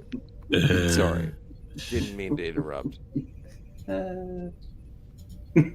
Okay, I've fallen behind on the chat, but that's okay because, oh man, no, I have to actually talk about this movie. So I have a number 7 too. I'm gonna show you, but I need to catch up for a minute. Has anyone mentioned Tom Cruise's Mummy? Nope. It was horrible, and it had the stink of Kurtzman all over it. Oh yeah, but I don't hate it. You saw it? Yeah. I have it. Yeah, my dad likes it. Weird. I have not seen it. I have the I saw some clips on it. It's like, wait a second, it's not Brendan Fraser. I like the original. I like Brendan Fraser. It's fun. I like Sophia Botella. But I have not seen the original. Tom I like Cruise. Boris Karloff. Oh, well. Okay. Well, yeah. Well, there you go. Yeah. Oh, look at the man. He's 107 years old. Okay, well, the original Universal monsters are always going to win. You're never going to be wrong, Deej. Mummies are annoying, says Cronus. That has the bat butt in it, says Lance. Tell that to Norman Bates. And let's see. Why are we doing the dinosaur? Maybe somebody mentioned Mario Brothers. Everyone get up, get on the floor. Everybody that walked the dinosaur. See, everyone gets it, Jill. We got to do the dinosaur. We will eventually. All right. But okay, now I have to talk about mine. Number 7. It is Knock Knock with Keanu Reeves. It's terrible. Fuck! I've never seen it. Is it that bad? Terrible. But I want to see it. It's Is there super nudity? bad. It's about a couple of girls who But is there nudity? try to frame him with the Me Tooing. Yeah, was there nudity? Yeah, probably. I think but it who was cares? supposed to be a sexy movie. That's Yeah, what it I was heard. supposed to be a sexy movie, but he was, of course, he's married and he doesn't want to do all that. But they. So they how tried does it. he die? Does he die? He does. I don't remember. It was so stupid. It was just a bad movie. Okay. And you hated it. Knock Knock was just bad. He ends up. So you don't the remember? main thing I if remember. I can see Anna de Armas naked. The main thing I or remember. If I can see, Scott. yes. The main thing I remember is there's one part of the movie where he gets buried up to his neck, and he starts pleading for his life and starting yelling about pizza or something, and it's more funny than scary because it's supposed to be sort of a horror. Do they cut his head off? Bad with a golf delivery. No, he doesn't die. He doesn't die, but he's left to deal with the consequences of because they post a lot of they post a lot of things on his social media account that make him look terrible, and they just ruin his whole life. And they make him look like he cheated and everything. They get away? Mm-hmm. And he gets out. Yeah, that's the worst part of it. That's the worst part of it. These women are not punished for their terrible crimes. Nor if they were, is I might have. Keanu Reeves for being a bit of a douche. No, he didn't do anything wrong. Keanu Reeves did nothing Not I much don't know. of. I haven't seen the movie. Maybe the wrong thing he did was letting them inside, and that was his downfall. He let also them in wants. his house. Well, I thought that he invited the sex. He was thinking about it, but it was really. He was thinking about it, or did he say it? I don't remember. It just gets worse and worse, and they just play up. It's just the movie doesn't sound that good if you forget the sex. Well, he's uncomfortable with it. He eventually just doesn't want. He wants them to leave, and they won't. And it's just a series Who's up next? of cringe. And yeah, who is up next? Is you number 6, Scott. Oh yeah, sorry, Scotty. Go My number 6 is Star Wars episode episode 9, I think. The Rise of Skywalker. Oh, okay. I thought you meant the original Star Wars. Good lord. No, You gotta be heavens specific, man. no. Come on. No, Star Wars: The Rise of Skywalker is the most lazy, ridiculous product. I think that is the movie that introduced the idea to me, implanted it. And it was like, no, movies are just fucking... These are products. These are comic books. You got to start looking for good movies. The Rise of Skywalker is vulgar. And it betrayed everything that I wanted. I was angry with The Last Jedi. But Rise of Skywalker was like, I don't know, wrap a ribbon on it. That, like, it was the moment where Star Wars died for me. When Billy D. Williams makes something worse, yeah. I might agree with you if I had ever seen Rise of Skywalker. I have seen it. Yep, me too. Lemon Pie says it was awful, so confirmed. It was awful. So yeah, no, I hate that movie with the white hot intensity of 1,000 Suns. And that's my number 6. Oof. Yeah. Okay. Number 6. I have to go have number a cigarette right now because I'm very Okay, go hungry. have a cigarette. Now Max right. is going to tell us his least favorite. Beverly Hills. Number 6. Beverly Hills Cop 3 from 1994. Oh my God. Okay.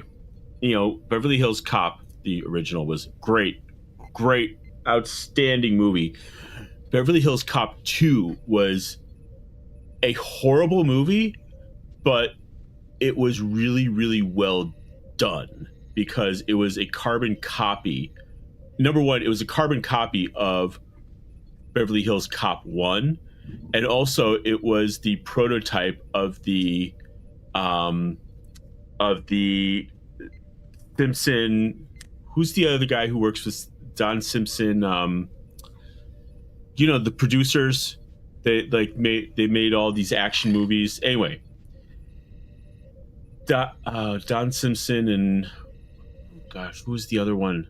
Hold on, I gotta look at this up now. Is it Jerry Bruckheimer? Yes, the Bruckheimer-Simpson action template that carried all through the 90s.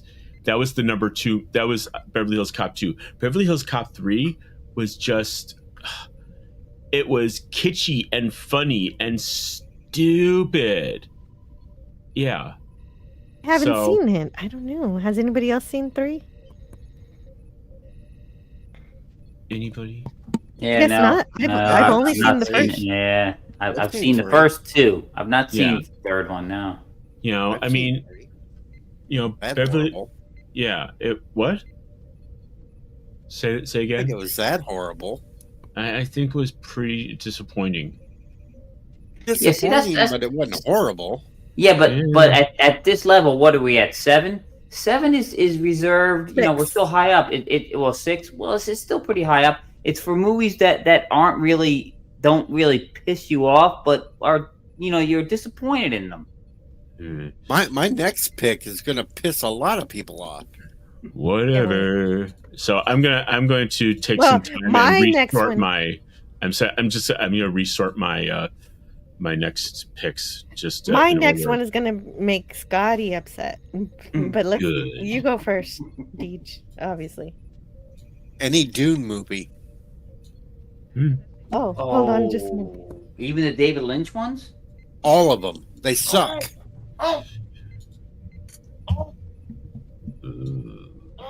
All the Dunes. All You seen the recent ones? movies suck. I haven't seen the recent ones. I've only seen the one with Patrick Stewart in it, but I haven't seen. They all suck. Okay, fair enough. You don't like the spice. They suck. They all suck. They suck. That's. They all suck. James Caserta agrees with you. The new Dune sucks. Well, he also thinks the old ones suck though too. So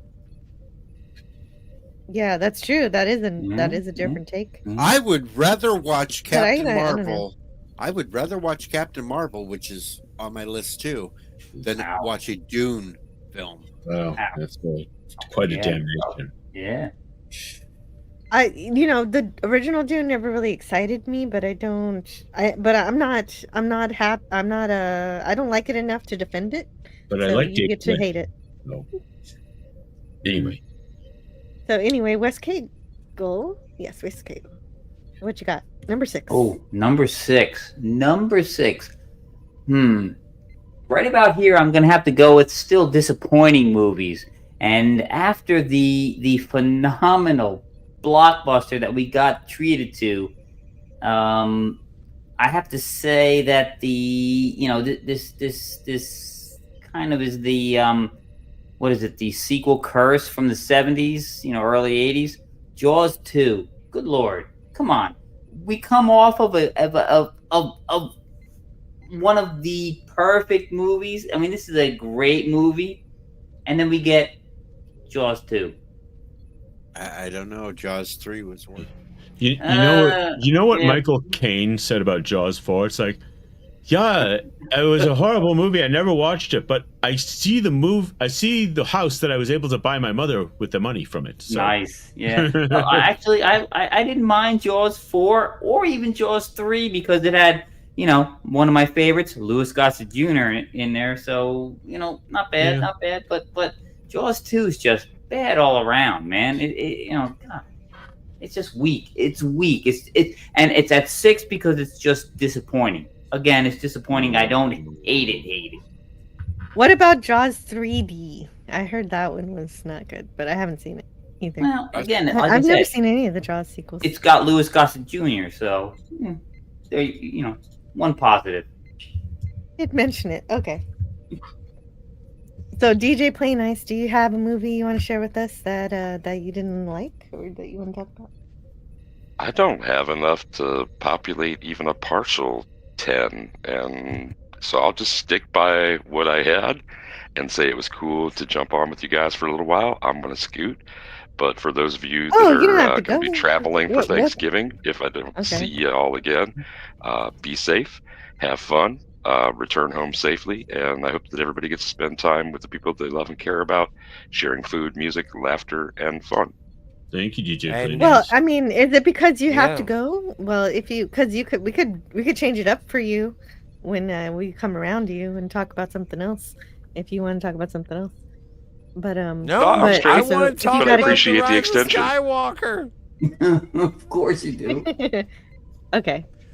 Well, thank you, DJ Play Nice, for hanging out with us, and we appreciate you every time you decide to grace the panel with your presence, and we miss you every time you're gone. And welcome back to Scotty R37. We have just learned number 6 is for everybody. And Deej does not like any Dune movie. West Cagle doesn't like Jaws I like 2. the Dune movies. Yeah, I know you do. Now then, I like it's them my turn all. for number 6. Yes, please. This one is the worst franchise ever put to paper, ever created. It is not even allowed to be called literature.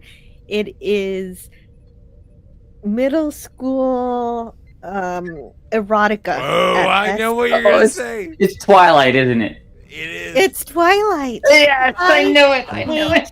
Didn't see it. Twilight. It. Well, and I would Good. never have. I love it. I love It's a good Twilight thing so much. Jedi Bill isn't anywhere around. He'd be throwing up all over the place. I love Twilight. Good Lord. I know you Scotty, do, that's the worst Scott. thing you've said all evening. He likes watching teenagers stare deeply into each other's eyes meaninglessly. I like werewolves and dolphins. Sparkly Dolphins? No, vampires. there are no dolphins. Vampires Sparkly and vampires. werewolves. And... Yeah, I was they on sparkle in the shrooms when I watched sunlight. it. Why? Yeah, yeah. It is. They're just unbearable to me. I didn't like anything about them, and they're just awful. They're terrible. I accept. And your they only get apology. worse as you move along because Bella is so insufferable. You're supposed to like her because she's terrible and she wants to die, but she doesn't die. And It's- we are all sitting around waiting for her to die. I can toss this one off my list. Jill's covered it.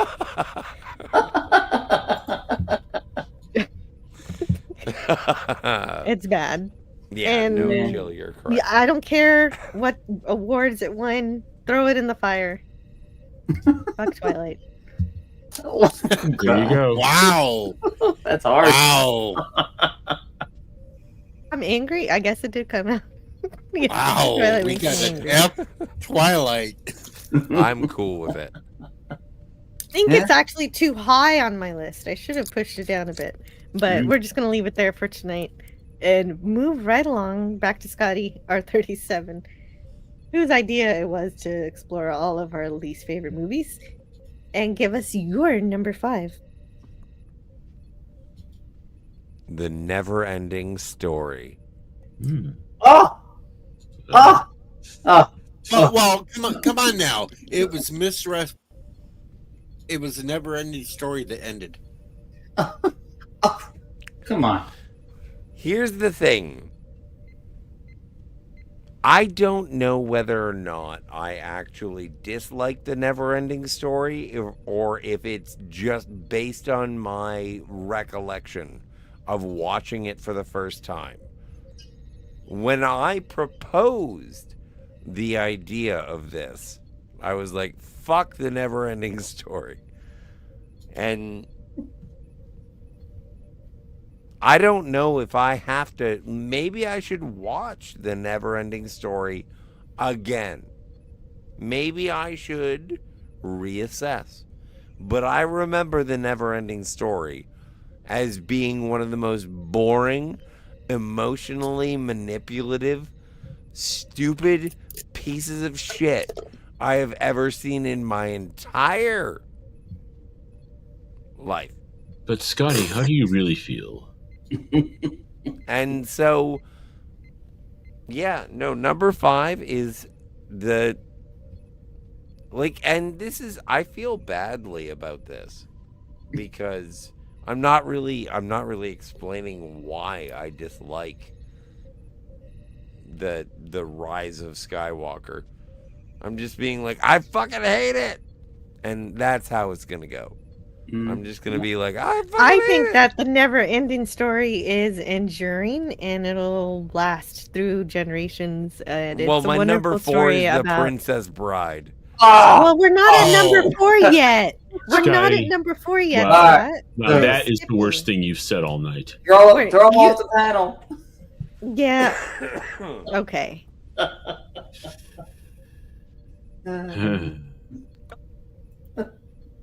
Go on.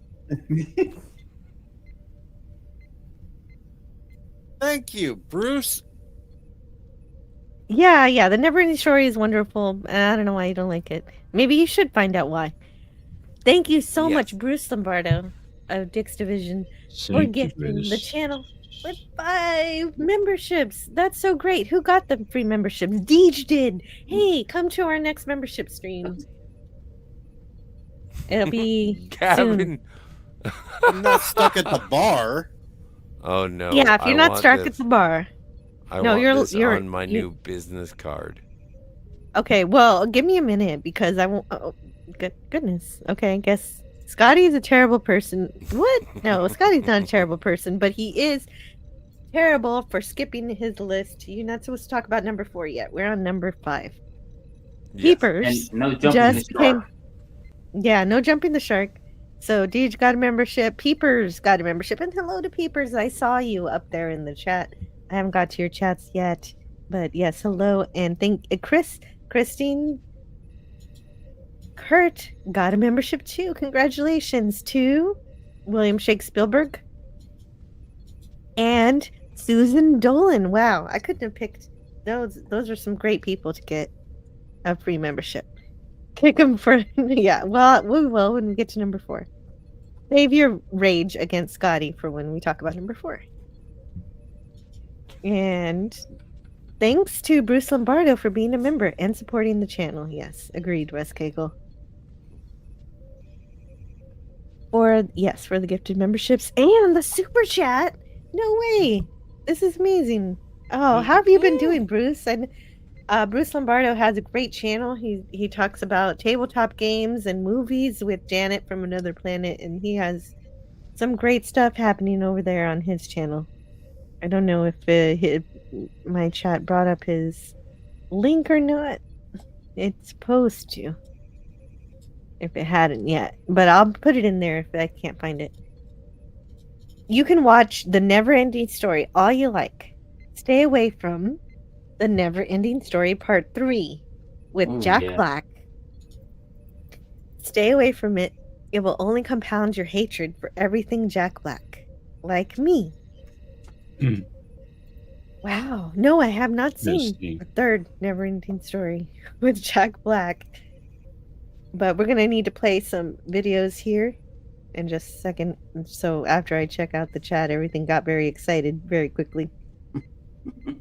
Yes, I agree. The Hobbit movies were pretty bad. They are 7 hours too long. The movie should have been a breezy 2-hour fun movie. It should have not felt exactly like Lord of the Rings. It should have felt a little more childlike because it is a children's story. And it should have been a little different. And it was the only thing I like. Rankin Bass did it better in the 70s. Yeah, the only thing I like was they did a good scene with the rhymes, the riddles rather. The scene with Gollum was good, but so much it's just way too padded. Yeah. And do you have a link? Oh yeah. Bruce, yeah, you're a member, so you have the link in your membership tab, but I'll Go send into it one to you. Go into posts. Yeah, but I'll send one to him directly. Why not? Find him. I just have to find him. Just here to read on Twitter. Just here to read. I gotta. Oh, why is he not here? Let's put up.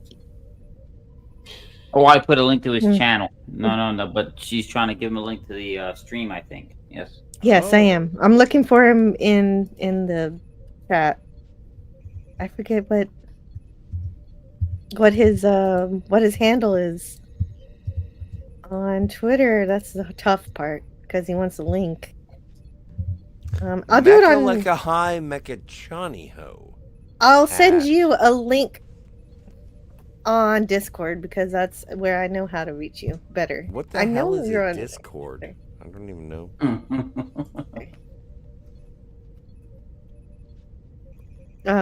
Even there he doesn't use Bruce. He says something like your friend or something. What does he call himself? Let's see. No, I never know. You gotta send me a message, Bruce, if you want to be on the panel. Send me a message on Discord or on or on Twitter so I can find you, because I can't find you. Oh wait, there you are. I found you. Alright, okay, let's move on. But also in the chat, rather. Oh, thank you. That is the YouTube link to Bruce's channel. Check it out. Did you know YouTube tried to auto-charge me for a renewal of a previously gifted membership from this channel? That's terrible! I have to remember to cancel before it tries that again. I can't afford it. No, I'm so sorry, Christine. That should not happen. Just because they have your credit card doesn't mean they should be using it indiscriminately. That's not cool. That's a bug. But you should you should also check, because if you're a long time member, there's nudes. No, there are not. Well, but they're nudes of me. Can we move forward from Scotty, please? Hey, Bruce. Oh, Sashi's back. If you don't like Jack Black, watch The Jackal in 1997. Bruce Great Willis movie. takes over. Yep. Yep. Oh, That's an amazing well film. Good call. Or Mars Attacks. He gets it in that too. Yep. Is the Jackal a remake? Because wasn't there? It is a remake of The Day of the Jackal. In the 70s, yeah, right. It The was Day of the Jackal. Yeah. Yep. How about Thelma and Louise? I remember enjoying it decades ago, but I'm betting all recent girl boss movies will make it intolerable to rewatch.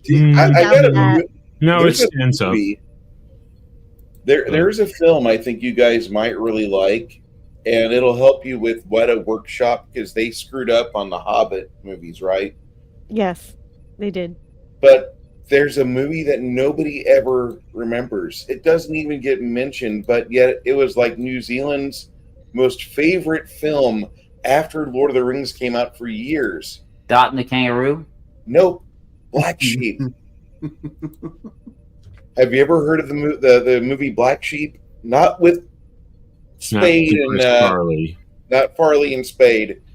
I'm talking about the one by Weta Workshop where they are showing you the engineered sheep. Remember the 1990s where they had Dolly the sheep? Dolly, yeah. Yeah. Yeah. Well, they took that idea and instead they're like, let's pervert it and make a great horror film out of it. And it'll be the grossest horror film of all time. Rob Bottin will bow down and kiss our feet. And it is so gloriously gory. It is one of the best horror films I've ever watched. Interesting. I just put the trailer in the private chat, should you wish to watch it later. And if you just off your Bing or Google, you will find it. Nice. How much money did it make? Not much. I think maybe like 31. So it's a failure. It's a terrible. So speaking of making money, I just thank you, Bruce, for all of those super chats and gifted memberships. I really appreciate that too. And so I want to play a few videos just to thank you. And so I love you, neighbor. I think you did a little too much LDS. LDS? I only use it for medicinal purposes. That's green. Green. It is. It is green. He's from Mars, officer. Whiskey does not affect alien beings. Booger. Oh, I haven't played that video in a long time. I haven't seen Booger around, actually. Booger! So we're talking about our top 10 least favorite Actually, movies. real quick, Jill. Sure. When I was doing the online radio DJ thing, that was the first thing I said when I on my first radio show was Booger. Oh, that's some awesome lore. Thank you for telling me that. Oh my god, that's funny. And you didn't get in trouble for it. It's so silly. Nope, I didn't. Lemon pie. I'm actually from Illinois, but I moved to Texas because I just like jobs. I like money. I'm also from Illinois. So am I. Let us pray for Deej. Omni actu volumne, alum astu requiem. We're on number 5. now? We're on number 5. Did Scotty give us our number 5? I don't remember. Yes, Scotty gave us 5 and 4. Okay. Yeah. Oh, yeah. Never Ending Story is number 5. Yeah. All right. Okay. So then we're on Max Redstone. What's your number 5? That would be. Again, I'm not like going from most worst. I'm just going in time usually. But anyway, that would be another Steven Seagal movie, 1997's Fire Down Below. Steven Seagal plays an EPA inspector, and he is juxtaposed against Rutger Hauer, who is the Appalachian coal baron. And yeah, it is Steven Seagal once again buying into his own hype that he is some unbelievable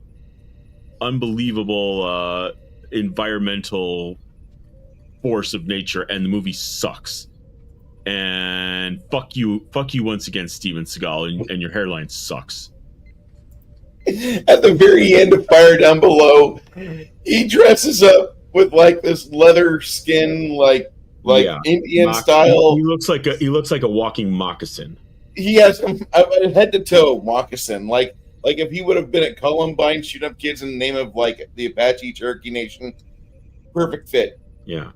And also at this point, I should mention he is the hands down worst host of Saturday Night Live ever.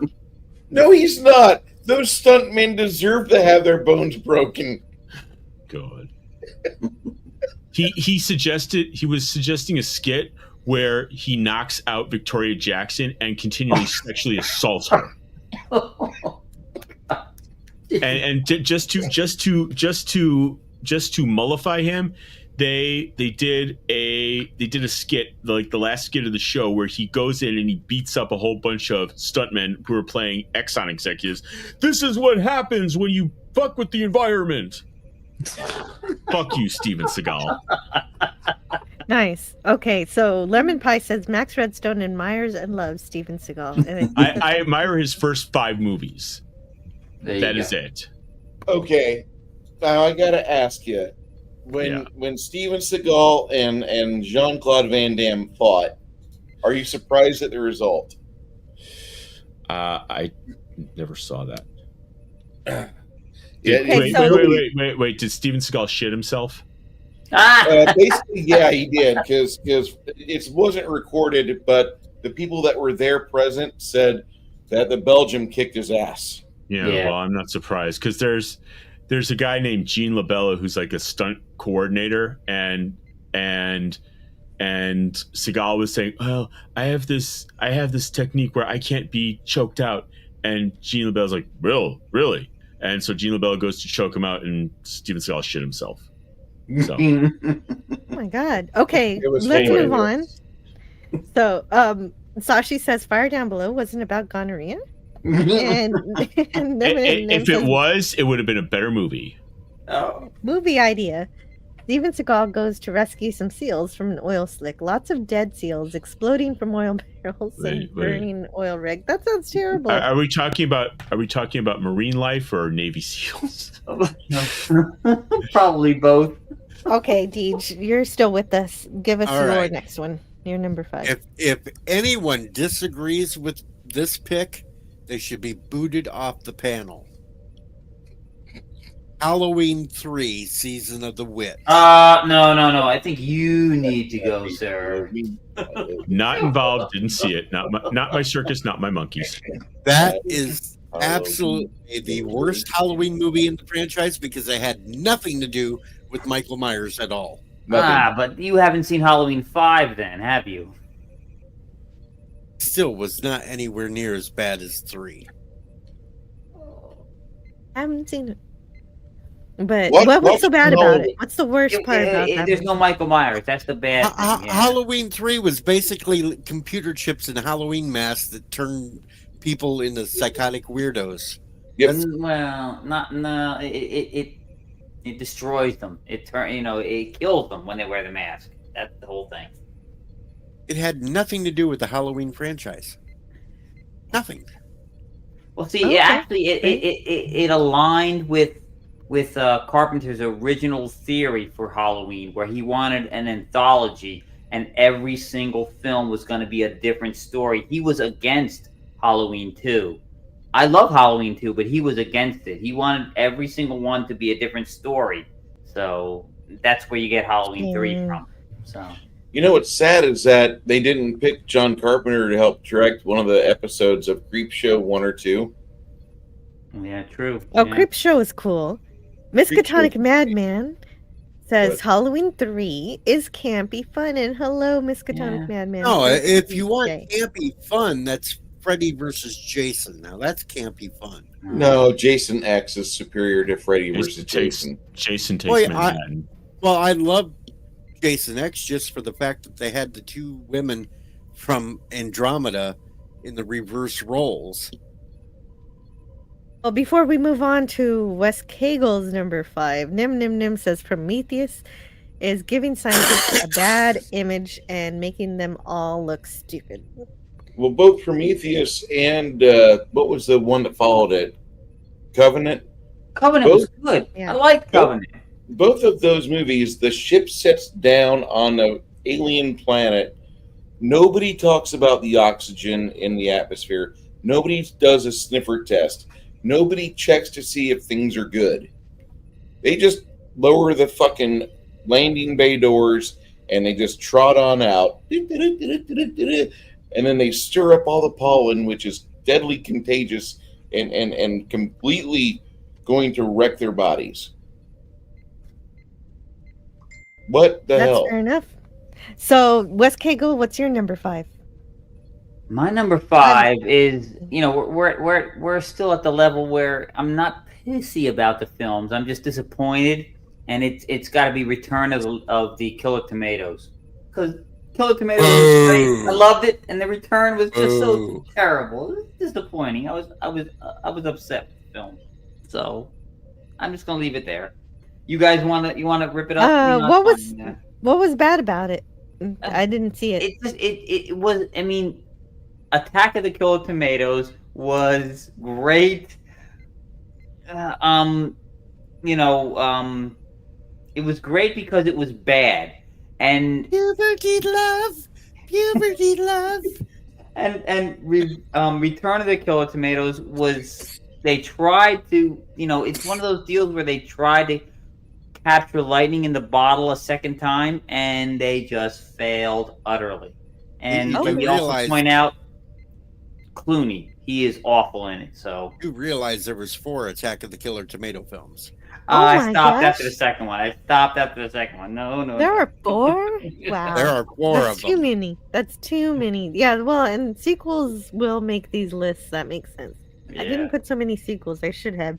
But my next one is a sequel, and I hate it. I hate it. The Matrix, the one that LDG got a refund for, The Matrix Resurrections, was just Yeah, and that was pile of shit. That was bullshit because he'd already watched the film before he went to the movie theater to watch it just to get a refund back. Yeah, just so he could have a video live on air of him saying, I got a refund, and then he lost his car, and then he couldn't find his car. LDG, we love you, bud. Yeah, we love LDG. I'm not trying to talk about him when he's not here, but he hated the movie too.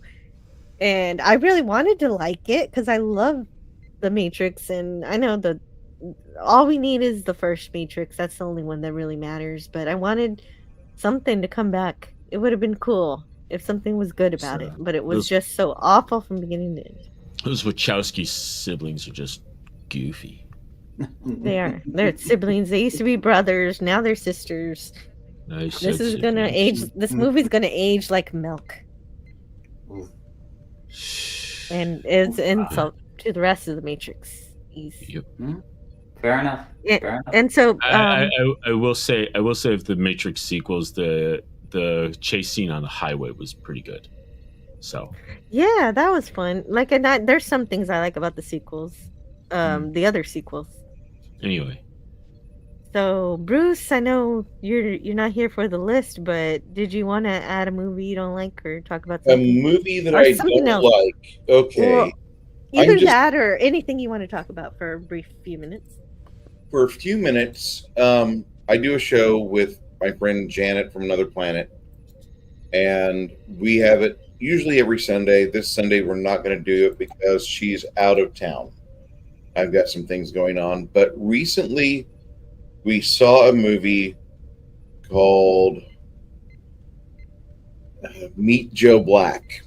And this movie was advertised to me as like, this is a really good film, and it is a little long, but it's worth it because it's got Brad Pitt and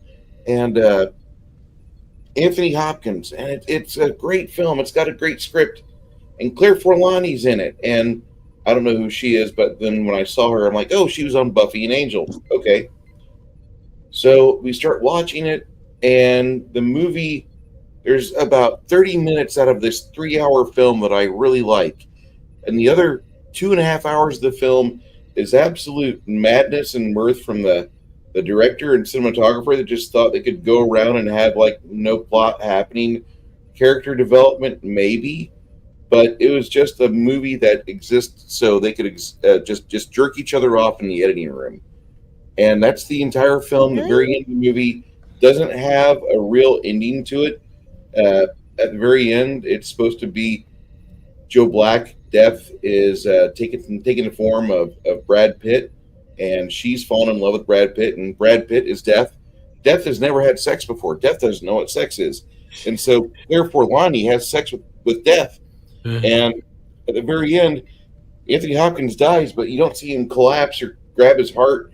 No, he just walks over the bridge on his fucking $30 million property, and then she starts crying, and then here comes Joe Black, back to normal at the end of the film, and they just walk back in. She's like, quick, let's go have sex in the house before Dad's ghost comes in and gets upset that we're fucking on the night he died. And it's just a miserable film. The most miserable film I've ever watched in the last 3 months. I've never seen that movie. I heard it. I've actually heard that it was good. So I didn't know it was bad.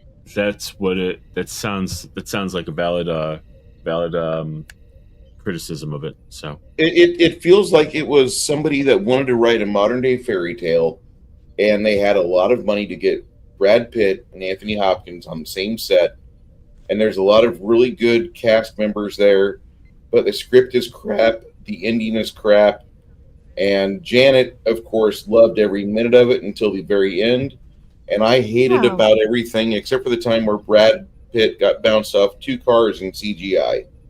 It seemed like a Hallmark movie to me. It is. I hate Hallmark movies. Oh, those are the worst. I do not. I no longer want to try and see Meet Joe Black. Okay. Is Scotty still here? Hello. Ding, ding, ding, Scotro. Oh, Scotro. Oh. Okay. So I don't know if Scotty's still here. Well, and he already told us his number 4 was The Princess Bride. And if he comes back, I'll let him just run through the rest of his list if he's still alive. But I wonder what you would not like about The Princess Bride, though. I don't know. Well, I guess we'll have to find out. Well, I think he didn't like Buttercup. Princess Buttercup? Yeah. I mean, that's a fair criticism. She's not really a great actress, but she was pretty back in the 80s. Yeah, but it's a terrible character. She's awful. She's an awful person as a character. Oh, my dear sweet Misty. She played the same character in Forrest Gump, though. I mean, she's at least consistent. Yeah, true. She is a villain in Forrest Gump, and nobody recognizes it. Yeah. I went off and got railed by 13 different trains and various colleges in America. I brought you AIDS, and here's a child. So I want to welcome Lance from the Outcast Creative, who has joined the panel today. Hello tonight. How are you? Good morning. Yes. I went to a rave and was dancing on stage for about 7 hours yesterday. Wow. Probably lost about half a stone. And I've got friends staying over in the other room. I kind of woke up really early. Heard you guys were on. I thought, oh, Jill's channel, that'd be nice to listen to in the morning, and then I just hear this massive discussion about dicks and dick sucking, and I thought, oh God, he came in at the worst possible time. Is this Jill's channel? Maybe this isn't Jill's channel, I thought. But yeah, that was kind of surreal. So I thought maybe I was dreaming. Well, and shortly after, now he is not here to tell us about his number 4 least favorite movie. This was his idea, and I think he's gone. I don't know if he's even here anymore. No, he's lurking, just chattering, just chuckling to himself. I've got a least he wouldn't favorite do that. movie for you when I can chuck one into the pot. It's your Why don't you turn. go- It's your go turn. ahead. Well, I'm a Mel Brooks fan, but I walked out of one Mel Brooks movie, and that was Dracula Dead and Loving It. It was just not funny, man. It was just like not funny, and I got about half an hour in, and I wasn't laughing at all. Like, the jokes were just so bad; they were just bad, and I was like, man, like Mel Brooks has really lost his magic here. What's going on? Because I love Blazing Saddles. That's one of my favorite comedies of all time, and Young Frankenstein, and The Producers and all that. But yeah, that film was bad with a capital B. I also agree on The Hobbit. The Hobbits were terrible trilogy. Save some of them for the next Fair. one, but yeah, they really were. Fair.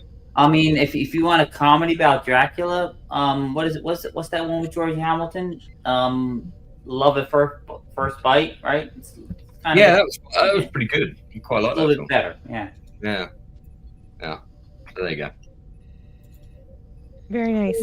Okay, so we're on number 4, and Scotty is not here to tell us about the Princess Bride. So we are on Max Redstone. He's picked that as a bad film? Yeah, don't. That's illegal. I mean, that's just illegal. That's an illegal choice right there. I'm gonna put in 2 honorable mentions here, and they're just Eddie Murphy films. They're Norbit, The Adventures of Pluto Nash, and Norbit. And I'm just gonna say that Eddie Murphy took this hiatus when he was a family man to make movies that his family could watch, and it totally destroyed his career, because if he hadn't stopped, he would have been the king of stand-up. Anyway, moving right along, my number, wherever we are, is 2001's Driven.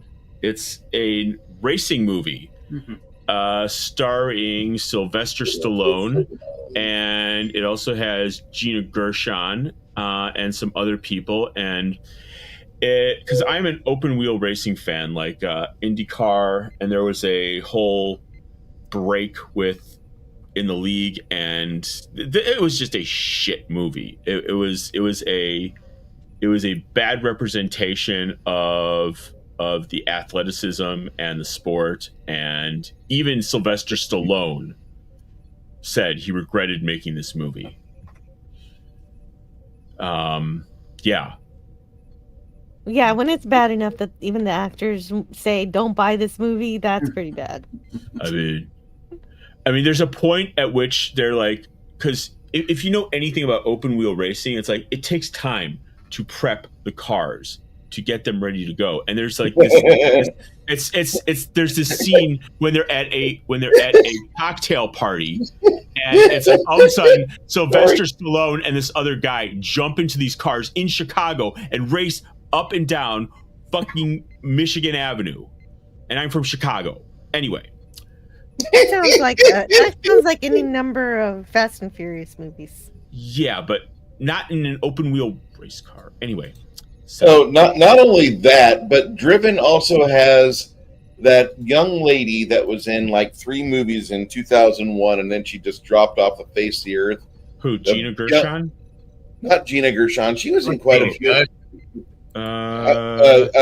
Stella Warren, the young blonde chick that was a swimmer.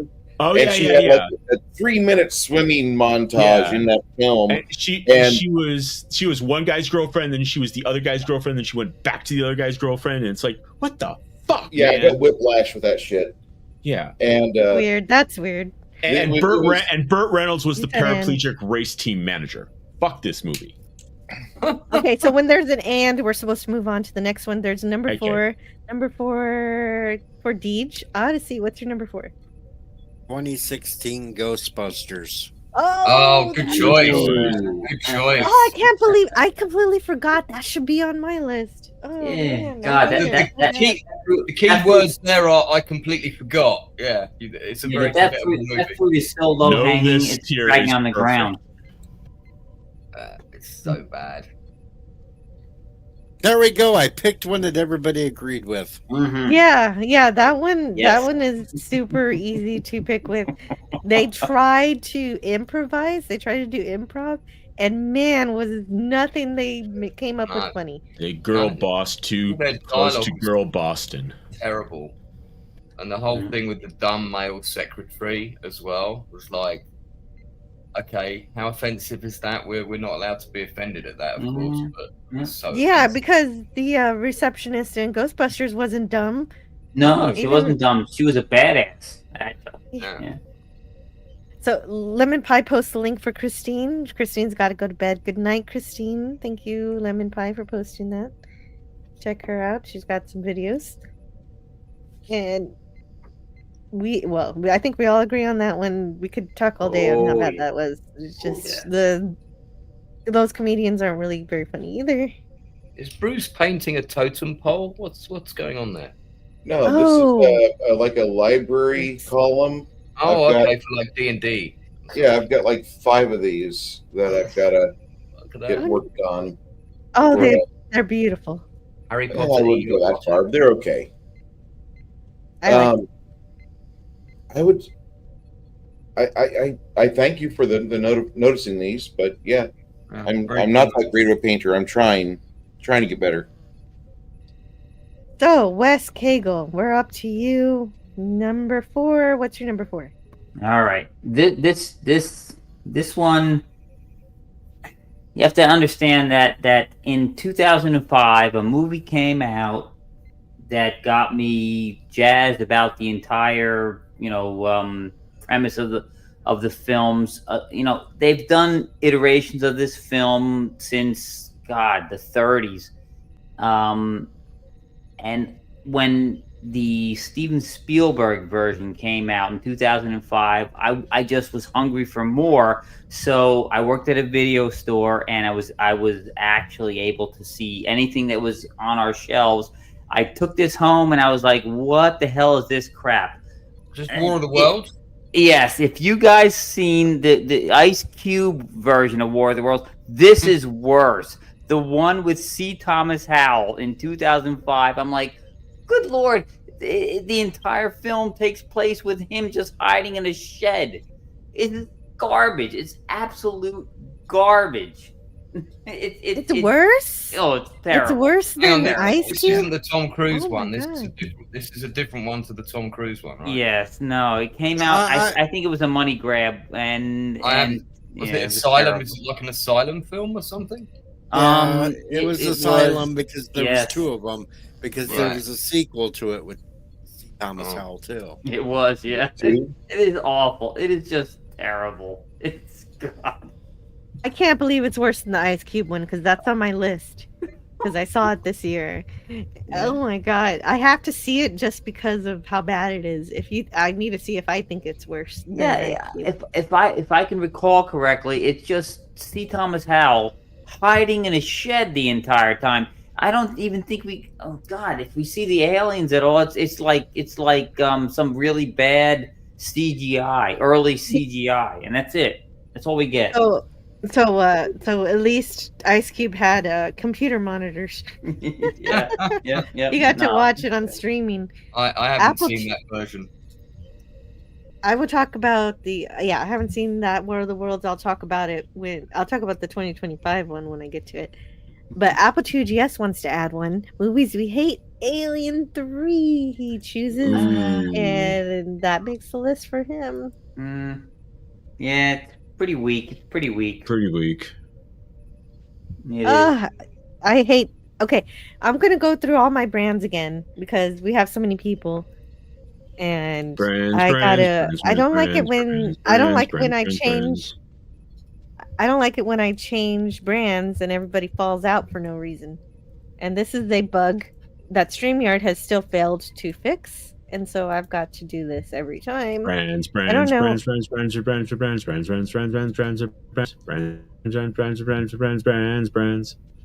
I don't know if I'm the only one that's having to deal with this, or if everybody has to deal with this. It's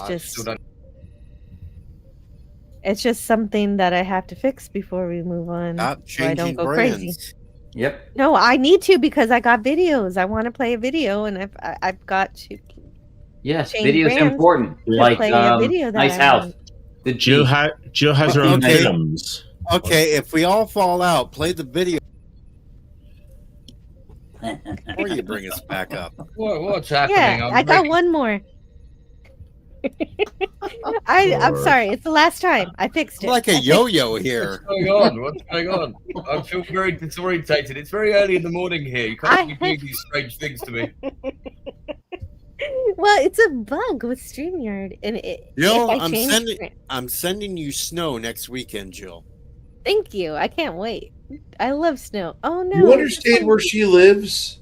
There's like Yeah. 13 feet from her front door to the Gulf of America.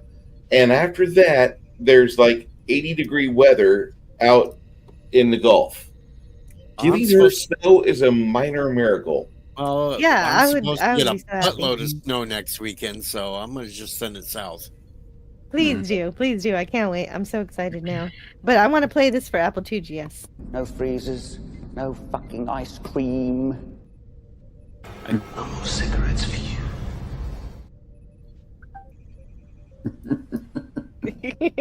And those are my Alien 3 clips of the day.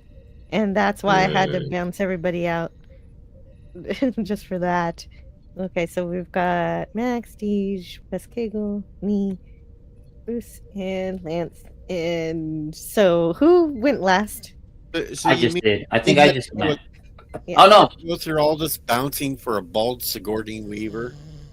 Yeah, Yeah, Alien 3. yeah. Whoever said it, was it you, Jill, said Alien 3? Yes. Yes. I think Scotty might be snoring. Let's see if it's Scotty. Well, I don't hear it anymore. It stopped. Scotty, wake up. No, shut up, Okay. Snoopy. You smoke too much. Okay. So my number 4 is After Earth with Will Smith. That was just not good. I didn't like Yeah, it. that was pretty horrible. It was terrible. It was with his son and everything, but it was just not good.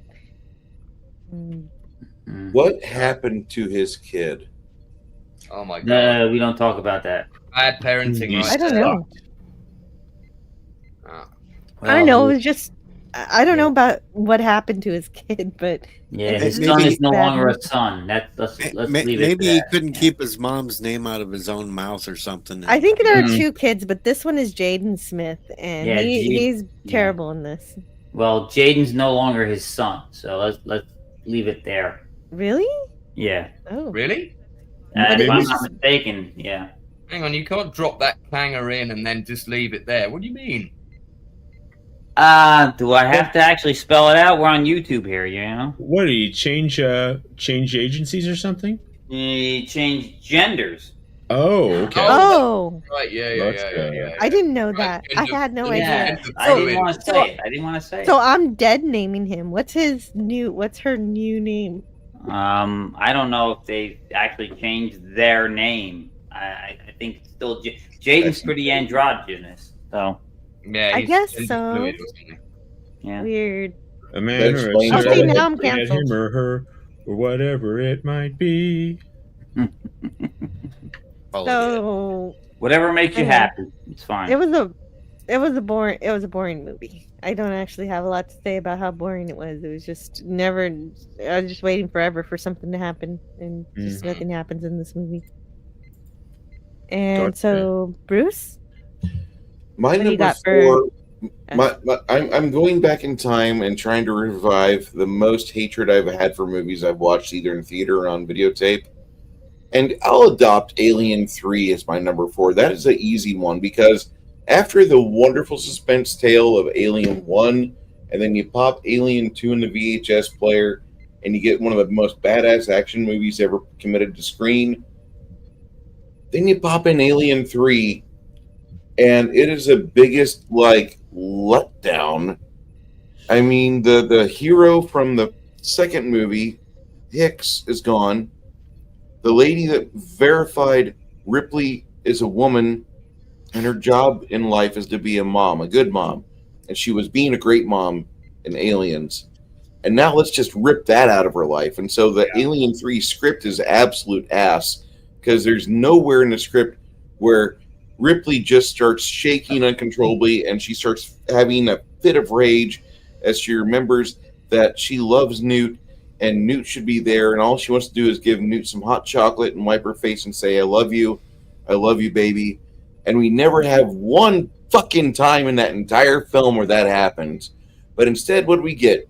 We get multiple directors that can't direct. We get a studio that goes inside like a diddler upside every time one of these directors gets to head this film. They get in there like, oh, we think that, you know, we can possibly help you make more money. And then you have Ridley, Sigourney Weaver herself is like, she torpedoes the film. She's like, the last movie had a lot of guns in it, and even though I enjoyed myself with a shotgun exploding fake eggs, I just don't want this movie to have guns in it.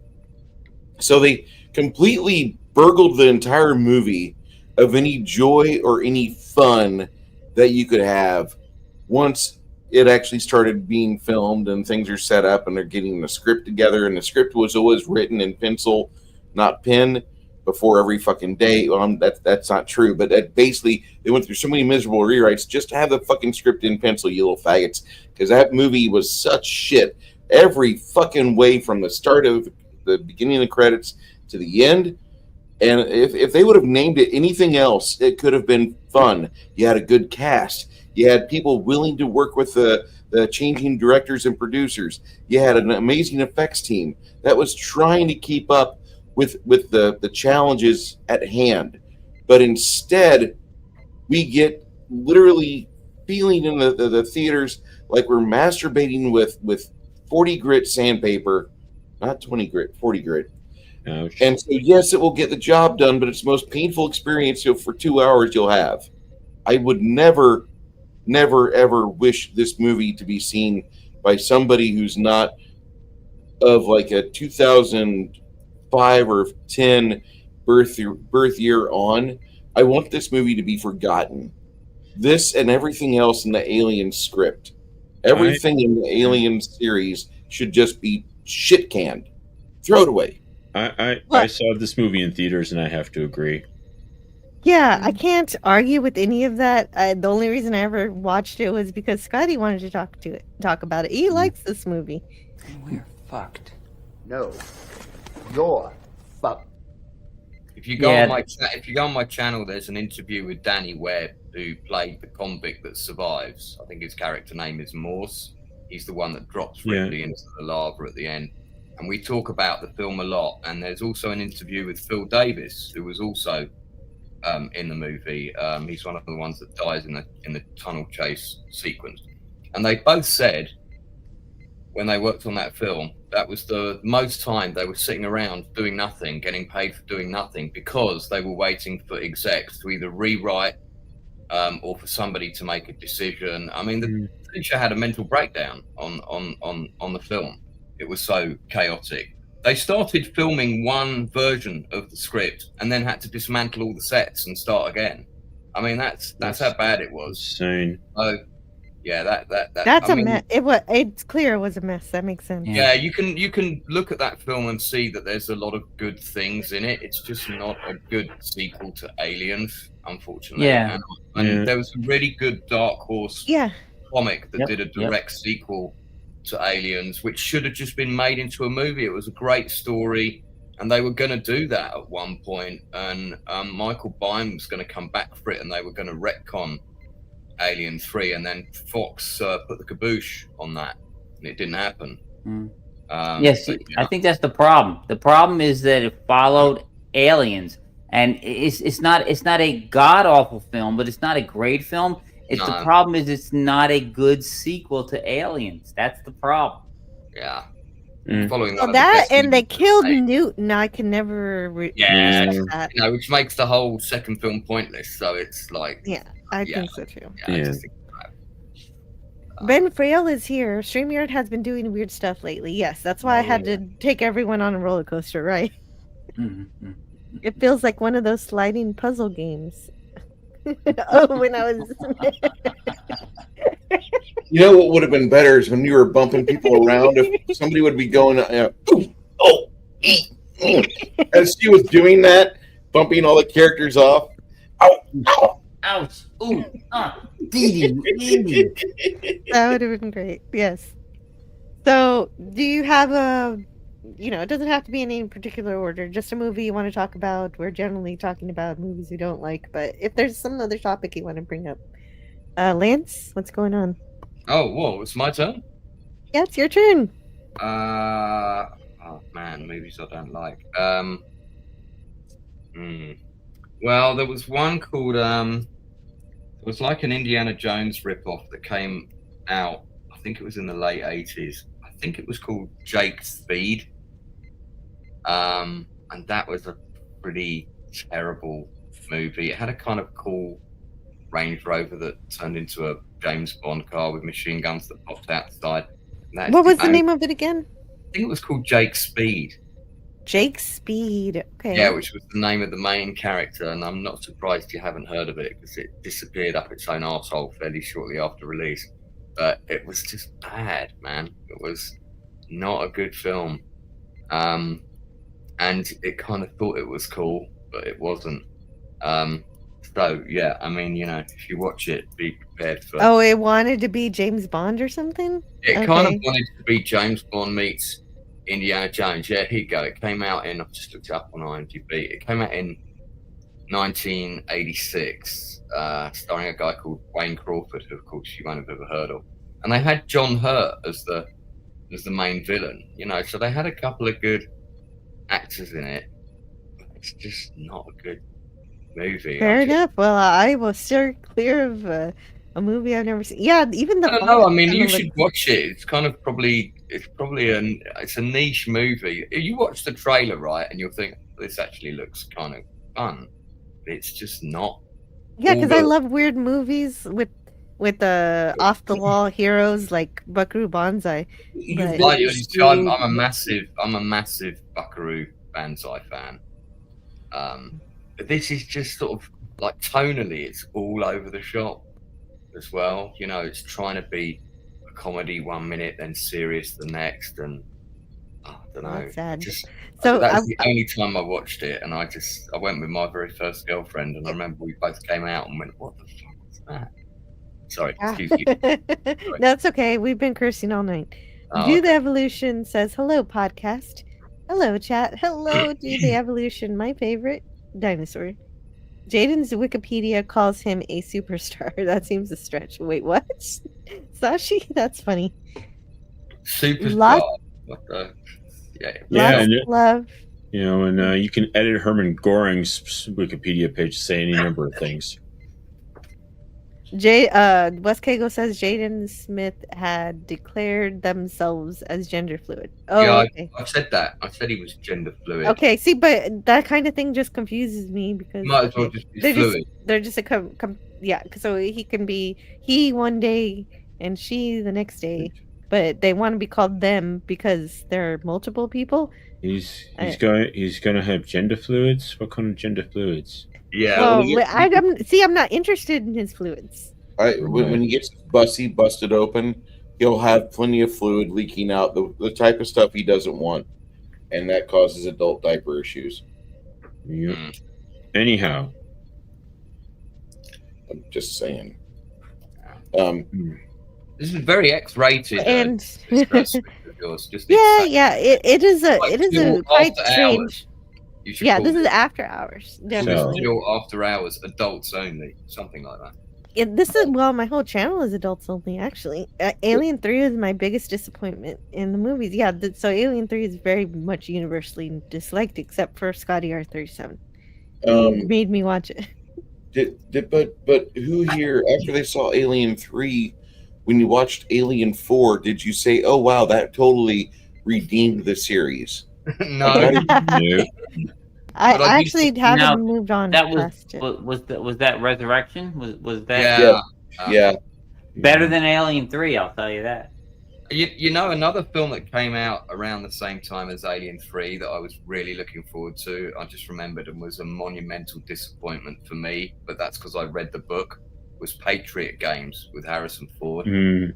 That book has got one of the best action-packed endings, with this scene where they hide an M60 machine gun in like an electricity maintenance truck, and they slide back the door and gun down all the police and all the FBI agents that are guarding the house of the royal family, and it's a really cool scene. And I was like waiting for that scene in the movie, like it's a perfectly any director would have gone, we're having that in the film. And Well, it's you not had in there. well, you had Sean Bean mow down the one royal secretary guy with an Uzi. So But Yeah, well, the biggest the biggest problem with Patriots game is that, you know, didn't get Harrison Alec Ford is Baldwin. not Jack Ryan. Jack Ryan is Alec Baldwin. I'm sorry. Yeah, I thought Baldwin was a better Jack Ryan. I didn't mind Ford in the role. I just wish they'd stuck to the action sequences in the book are really good, and in the film they changed all of them, and they're not as good. You know, he was the type of action star that you saw in Frantic, not a Tom Clancy book. Yeah, and that boat chase was reshot as well. That wasn't the original ending of the movie, and I was like, well, that's not exciting either. So I don't know what you did there. So now we're on the top 3. We're at the top 3. Let's start with Max. We know Scotty is not around, and if he returns, he will say something. 2008, The Happening. This has got to be with Mark Wahlberg. Yeah, M. Night Shyamalan's M. Night Shyamalan's worst movie. I mean, it's just another movie that has Zooey Deschanel, and it's a movie which telegraphs absolutely everything that it does. Unlike The Sixth Sense, where it's like, hey guys, science is. It's like right before everyone like evacuates the city, like, hey guys, just, you know, remember science, you gotta look at things and this and that and this and that and that and this, and like, okay, Mark Wahlberg, you go there. And it's just it's very intentional, and it's not very substantial, and it's very superficial, and it deals with a very serious topic of the ecosystem rebelling against the people. And, you know, there's this Doctor Who serial called Seeds of Doom, which handled the subject of ecology taking on the carnivores much better. And yeah, it was just stupid. It's like, okay, great, they're gonna kill more people. Bring it on. Is that the one where people like start jumping off of buildings and shit? Yeah. It's like the trees and the plants like spawn spores where it determines there's too many humans, and the spores encourage self-deletion. Wow. Apple 2JS just saw The Happening in a secondhand bookshop this afternoon. I was like, buying this? That's not happening. Yeah. I haven't seen it, Max, but thanks for the warning. It's like,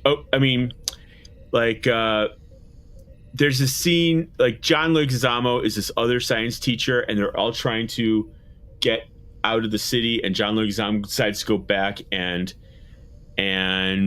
you know, Zooey Deschanel had a miscarriage, and he's like, you're gonna take care of my daughter. But it's like, he looks at her, it's like, you better take care of her daughter. It's like it's her fault that she had a miscarriage or what, or like, I just don't give a fuck. It's like, John Leguizamo, you're gonna delete yourself pretty soon, and I'm gonna be glad that you're gone. Goodbye.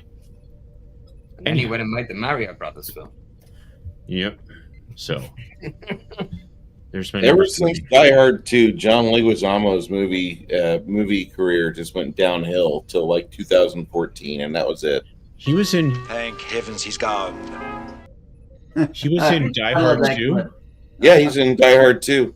So is the guy from Terminator 2. Yeah, so is it Ben Stiller? Not Ben Stiller. The guy who always does films with Matt Damon. Ben Affleck? Ben Affleck is one of the terrorists. Yeah. Oh, okay. Oh, yeah. Okay.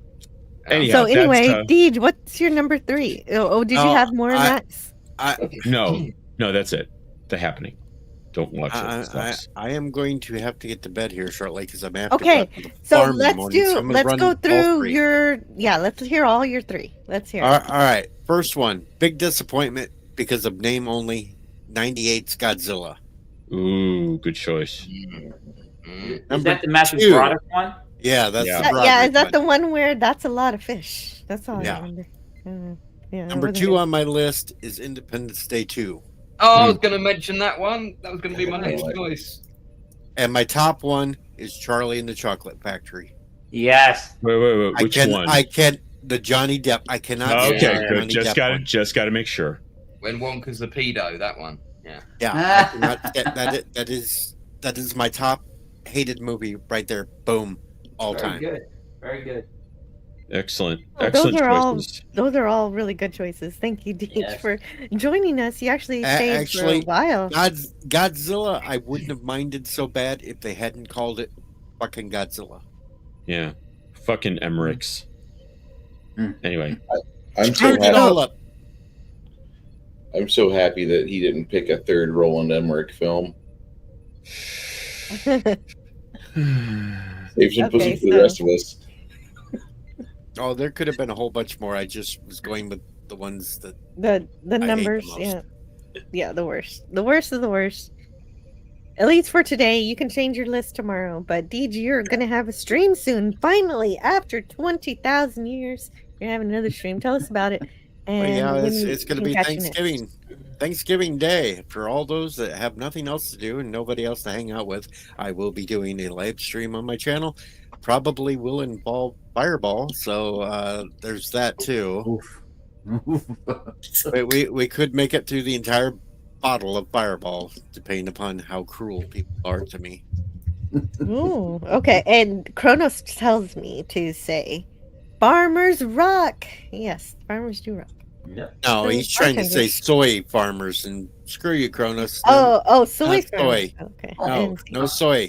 No soy. Screw you, Kronos. Hey, But you I used to work in a soybean trading pit. So, anyhow, Kronos, just for that, keep your phone handy. I will make you talk on the live stream Thursday. But you do farm soy though. It's not a. I know, but not a false.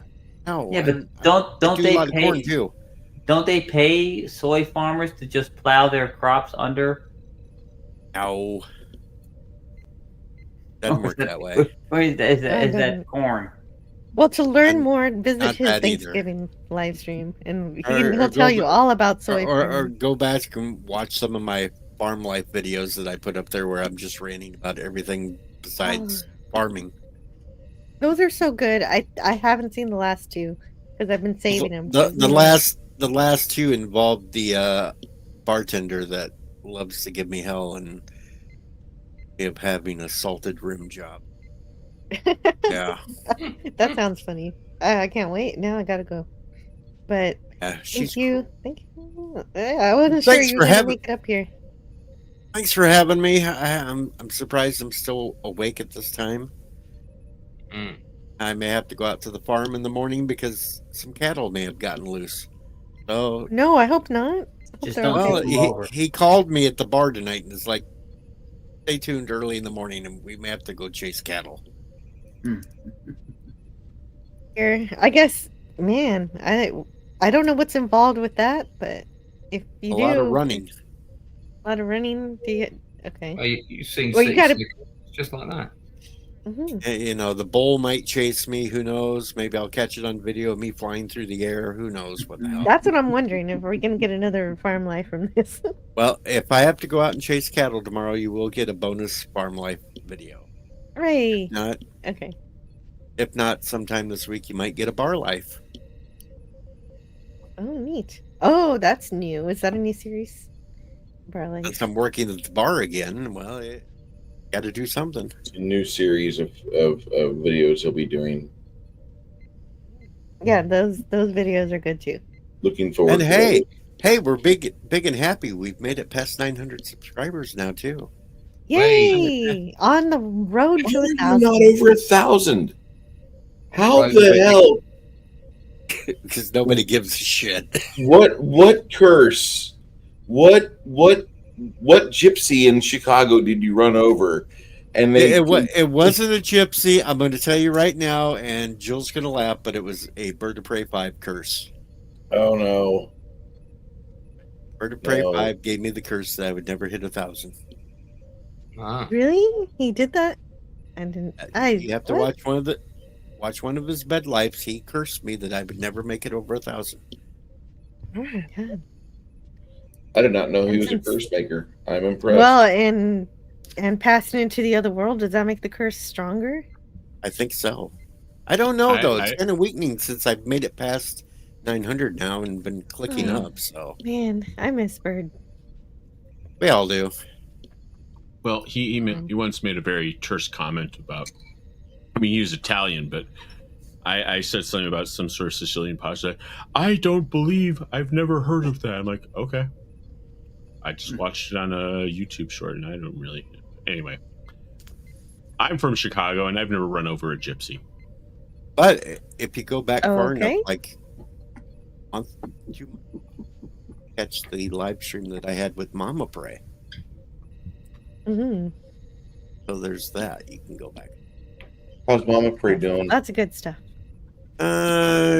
Some days good, some days bad. It's back and forth.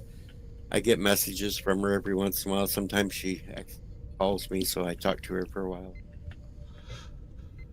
Try to That's keep good her- of you. Cheerful. I don't think I'll have her on the Thanksgiving stream because things. Maybe. Well, she's got to make a good day for Charlie. Maybe a stream after that. I will get her. Sounds good. All right, I'm getting out of here. Have fun with all your countdowns, folks. Right. Yeah, sweet dreams. Adios. We're on number 3. Thanks for being here, Deej. And remember, Dune sucks. He doesn't like Dune. Yes, there you go. Perfect. David Lynch's Dune is awesome. I love David Lynch's Dune. Yeah, so many people do. And Okay, I've seen an edit of it that no one else has ever seen. that's why it's unique. That's why Deej's list is unique. He's I got sent one them- on there. My cinema Right. got sent the wrong print. They got sent the working print of the movie, and so we got to see a 3-hour version. The only people in the UK that got to watch it. Did you ever see the 5-hour version of Das Boot? True story. Yeah, I've seen that because it was a mini series originally before it was released in the cinema. It was made for TV. Oh, okay. I did not know it was meant for TV. So Not aware It of was, that. it was screened in the UK as 6 45-minute episodes before it was released then as a condensed movie on VHS, and then it got a cinema re-release after that. okay, that I did not. That I did not know. Oh, well, bit of a World War II buff. I like We've got- Das Boot. It's good. Great film. Great film. Yeah, we've got Wes Cagel's number 3. What is your number 3? Okay. Well, my number 3 happens to be an animated film, and I know plenty of people in this community love this studio that makes all these films, but I'd never liked this studio, and this one particular film, is garbage to me. It's I don't know if you guys have heard of it. It's supposedly a retelling of The Little Mermaid. It's not very good job. It's called Ponyo. It's one of the worst films that Studio Ghibli has ever put out, and I don't like that studio to begin with. But it's just a garbage film.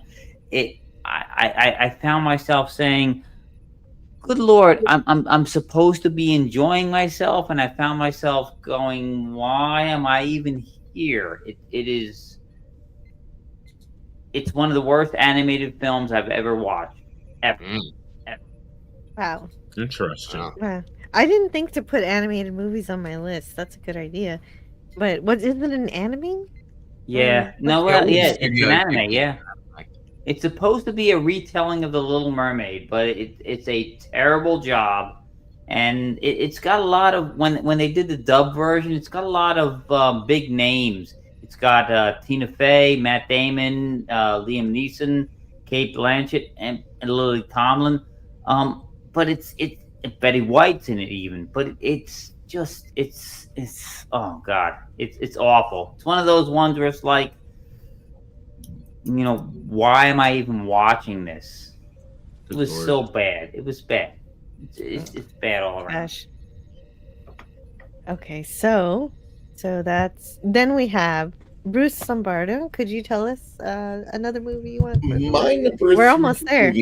My number 3 movie that I absolutely hate is gonna be a film that back in '94 I thought it was like amazing. I thought this movie was like the reinvention of manhood, and I'm talking about the Kiefer Sutherland, Woody Harrelson film, The Cowboy Way. Well, 2.5 years ago, me and Janet rewatched this movie all over again. And as I'm watching the film, I'm not really feeling it. The pacing's kind of off. The script is pretty weak. But then when the guys go to New York City and Kiefer's just driving around like it's like middle of Albuquerque, no traffic jams, everything's going pretty smooth for him. And then they just drive a truck into a bar with Ernie Hudson, high off his The Crow success, and still living the dream from the VHS money off Ghostbusters. He escorts Kiefer Sutherland, or one of the guys, I think it was Woody Harrelson, drives his truck into the side of a building, and they go into a bar, and they have their way with the bar and the patrons and everything. And Ernie Hudson, as a cop, oversees it and is like, "Yep, this is fine." The entire movie is one miserable film that it just tries to glorify this city boy cowboy ideology that throughout the entire movie you just see guys getting emasculated. The script is very weak. The pacing's terrible. The best part of the movie is Ernie Hudson. I mean, Woody Harrelson and Kiefer are trying to have fun with it, but it looks kind of forced in a lot of situations. It looks like sometimes they're almost like Harrison Ford in any film he's doing after 2003, where he just looks miserably, on set, and he's looking at the camera like, once the camera turns off, I can go drink in my trailer. That's kind of how the guys look in this film throughout most of it. I felt sorry for the actors, and I wonder what I was smoking when I was 19, but I was a Navy seaman, and so I know I had a urinalysis like every 2 weeks, so I wasn't smoking a whole lot. Sorry. Gosh, that sounds painful. Yeah. My number 2 is going to piss people off, but go ahead. Okay. So I don't know what Scotty's top 3 was going to be because we knew his 4, but we didn't know what his 3 was going to be. But I do know one of them is one that everybody loves, The Lord of the Rings. He doesn't like. You know what? That's illegal again. I can't argue with him though. I can't argue with him. I love the films for what they are, but they are not The Lord of the Rings. I'll say this: the ending in the third Lord of the Rings, it's got like 7 endings in it. Love all of them, but Wes Cagle has a valid reason for not liking the Lord of the Rings films. There is no valid reason. He's a Tolkien fan, and he doesn't think that they respect the books, and I can accept that, even though I don't agree. And of course, the movie could never be the same as books. Yeah. But Scotty just hates the Lord of the Ring, no matter what. I honestly books feel or movies, all of it. Yeah, but Scotty is quite strange, so Yeah, but see, I respect the movies and I enjoy them for what they are. It's just they're not faithful. I'd much rather watch the Ralph Bakshi film from the 70s, 1978, I think it was. Love those films. Yeah, I really like the Ralph Bakshi version. Shame they never got to finish it. True. I honestly feel like that is sad. I think the Lord of the Rings films are imperfect, but I wouldn't put them anywhere near like these are my most unfavorite movies. The Lord of the Rings films are really good. They're probably as close as we're ever going to get because otherwise you're going to have like enough money to buy Raytheon and General Electric combined, and then you'll make 3 movies that will each be 4.5 hours long minimum. And finding actors that are willing to sign on for something like that is going to be easy because that's like a long shoot. But at the same time, you're going to have so many people watching these movies eager to nitpick and just pull them apart because they forgot the errant scene on page 71 where Aragorn gives the elf chick a loving glance. That was in the film? Yes. Look at how it's worded. What? And you're going to see like the schism in the fan base as they tear each other apart, trying to find out who is more Tolkien than thou. It's going to be a miserable experience. So the movies we got, I think, are really great. And you guys conceding the fact that, well, you know, they're not lore accurate, they're not book accurate. Yeah, you're right. Do you want to be book accurate? Because I don't want to have a movie that completely follows along with comic books or the Thanos saga.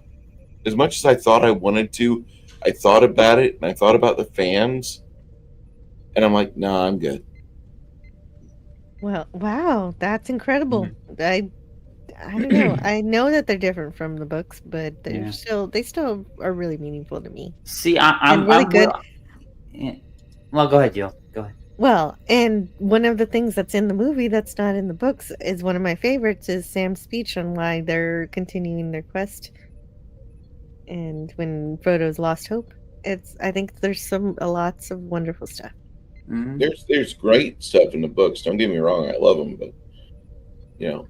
See, with the books, by about 3/4 of the way through, when things are going south and they're all struggling, I am invested in the characters. I feel the actual love between the characters.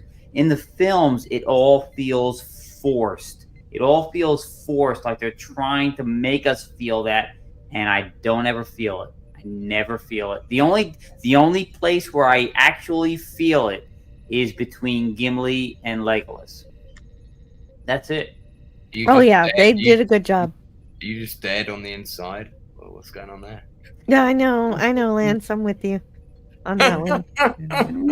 Well, see, I understand that in order to make a film, you've got to take liberties with the book. But I'm only willing to go so far. You can do it without actually changing entire segments of the structure of the book, and you can do it without adding new characters, having them say other characters' lines, and saying them in the entire wrong part of the film. Good Lord, you've rearranged the entire structure of the entire story. Sorry. Why are you so mad at Arwen? It's kind of, he illustrates my point exactly, though. I love you, bud. I do, but I don't think that. I don't think a 4.5 hour movie just so we can say it was book accurate. Yeah, but Bakshi's film took, it only covered the first 1.5 books, and it was far more accurate in the short amount of time than the Jackson films. Mm-hmm. I'm not saying you're wrong. I love the Bakshi films. I do. They're great. I even love the fact that I feel like I need to drop acid to see the characters for as they really are.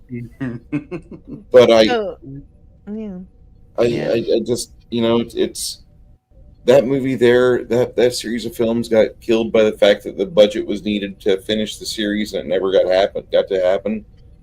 Yeah, and I love the films. I love watching the films because it is so visually stunning. It is really good. It's just not the books. It's not the books. And I will grant this. Let me grant this.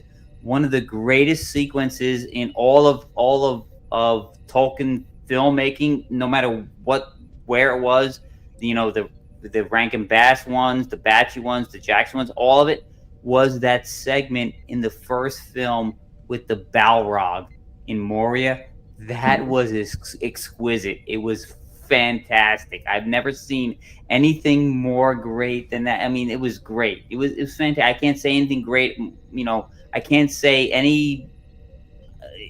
I have no words for it. It was awesome. I don't disagree with you. The only thing I hate about the Moria sequence is that I don't think a dwarven city would be just like a grid of pillars standing up end to end.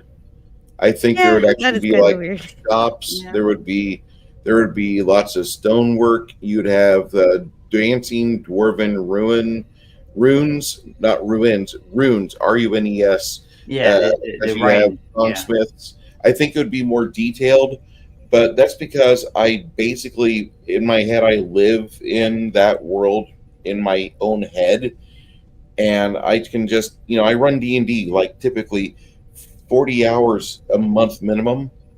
So I have an overactive imagination. I kind of wonder what would it smell like down there? Is it going to smell like cobwebs and dust? Are you going to have like mushroom bakeries pushing out like this like wall of scent where you have a mushroom style rosemary bread and the various fungal beers that are the yeast are exploding as the bubbles pop at the pits? That is a lot of detail. I think about shit like that, and so the Moria sequence is great with the Balrog, but when they're walking through what's supposed to be Moria, I'm kind of disappointed because that we got that.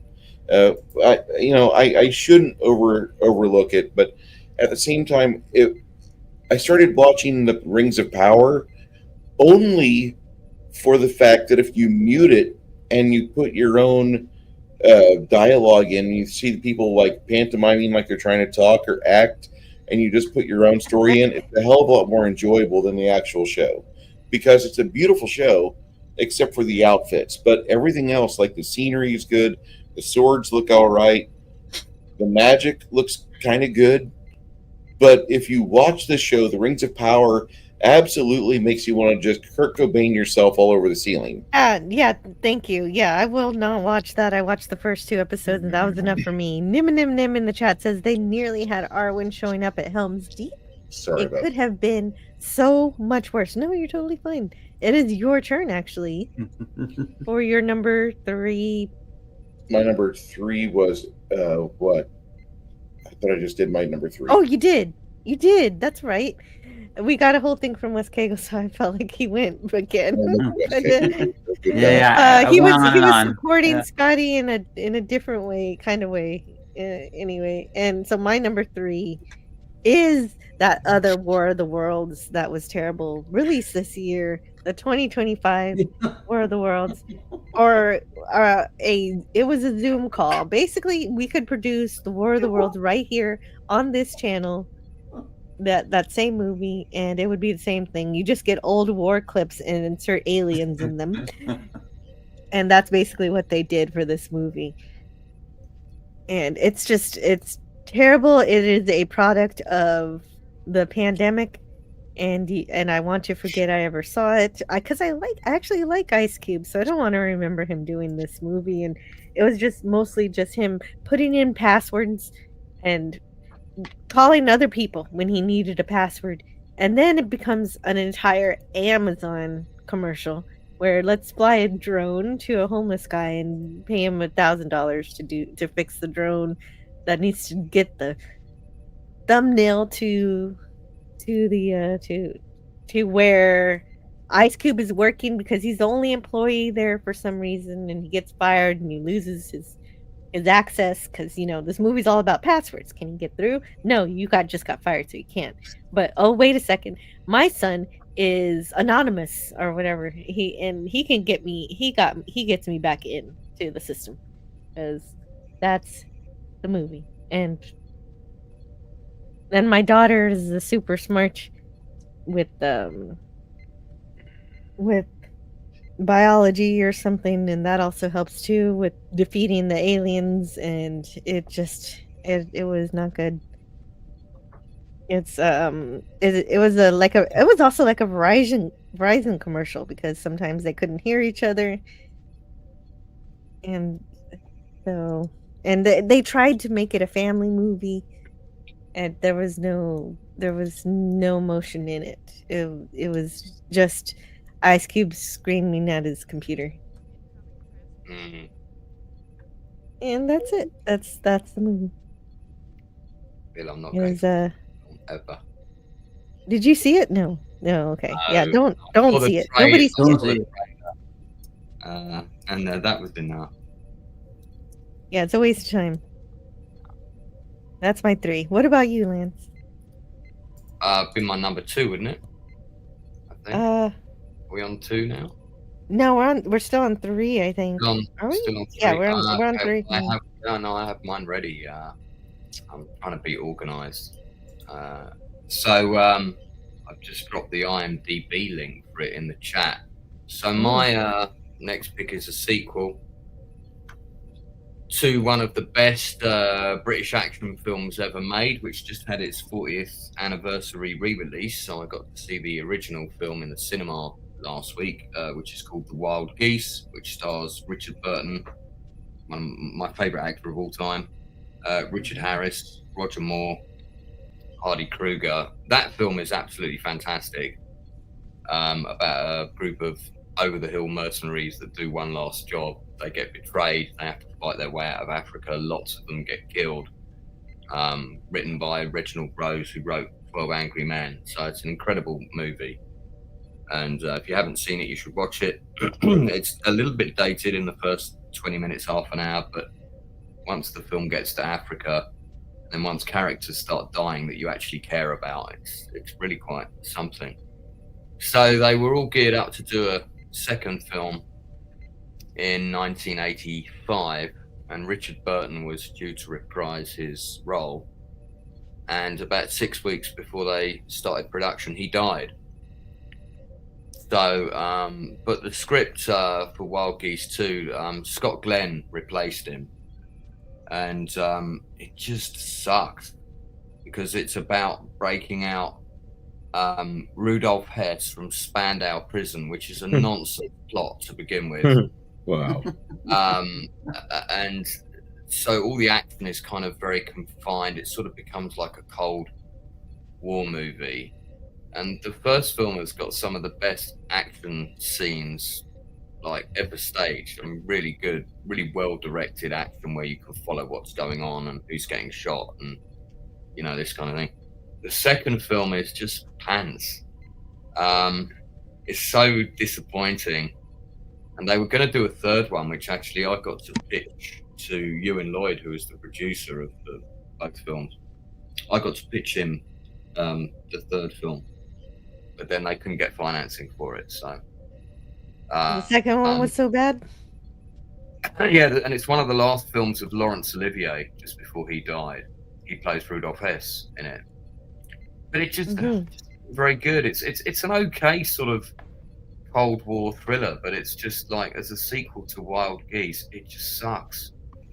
And it just isn't a good movie. After it's a bit like, the letdown for Alien 3 to Aliens. It's just. No, but I should see Wild Geese. I haven't seen that. You should. The Wild Geese is anyone on the panel that hasn't seen it should watch it, because it's absolutely fantastic. They spend the first third of the movie setting up all the characters that you're going to come and know and care about. So when you start losing those people, it really hurts you. And I don't want to spoil it for anyone who hasn't seen it, but there's a scene involving somebody trying to run onto a plane at the end, which will just have you by the absolute cojones from start to finish. And when this person doesn't make it, every time you watch the film again, it's one of those films where if you watch it this time maybe the guy's going to make it on the plane, and you find yourself kind of like willing him to make it on the plane every time you rewatch the movie, because that's the ending that you want. But yeah, it's Wild Geese is just a fantastic film. I loved seeing it at the cinema again the other day, and I had to beg the other day. That was recent. Okay. Yeah, it was last week I got to see it, because because it was re-released 40th anniversary last week, and it was showing in cinemas up and down the UK, which was great. And there's a massive group for it on Facebook, so we were all taking shots of it. The title of it coming up on the cinema screen and posting them on Facebook, and I'm in Nottingham. There's 30 people here, and somebody else is posting, I'm in Scotland. I'm the only person in the screen. This kind of thing. But yeah. When a movie is so great, it's terrible when the sequel lets it down that bad. You and I should do a stream about that, like right after you've just watched it or something, or we could. Okay, I'll let you know when I get around to it. You should watch it, but we should do like an immediate, chill, emotional reaction stream, 5 minutes after you finish. Well, it sounds like it's good, but it also sounds heartbreaking. Yeah, but some good films are often heartbreaking. That's True. Life. So Wes Cagle sent a super chat. Thank you so much, Wes Cagle. $5 to support my channel. Thank you. The 2025 War of the Worlds is a crime against the legacy of H.G. Wells, and that's right. And James Caserta saying good night. You going to bed? Good night, James Caserta. And so I'm going to play a few movies. I chose these. Let's see, where are they? Oh yeah, right here. May the luck of the 7 pillars of Gulu be with you at all times. What a great movie. God, I love that film. And the score for that film is one of the best movie scores ever. I think so too.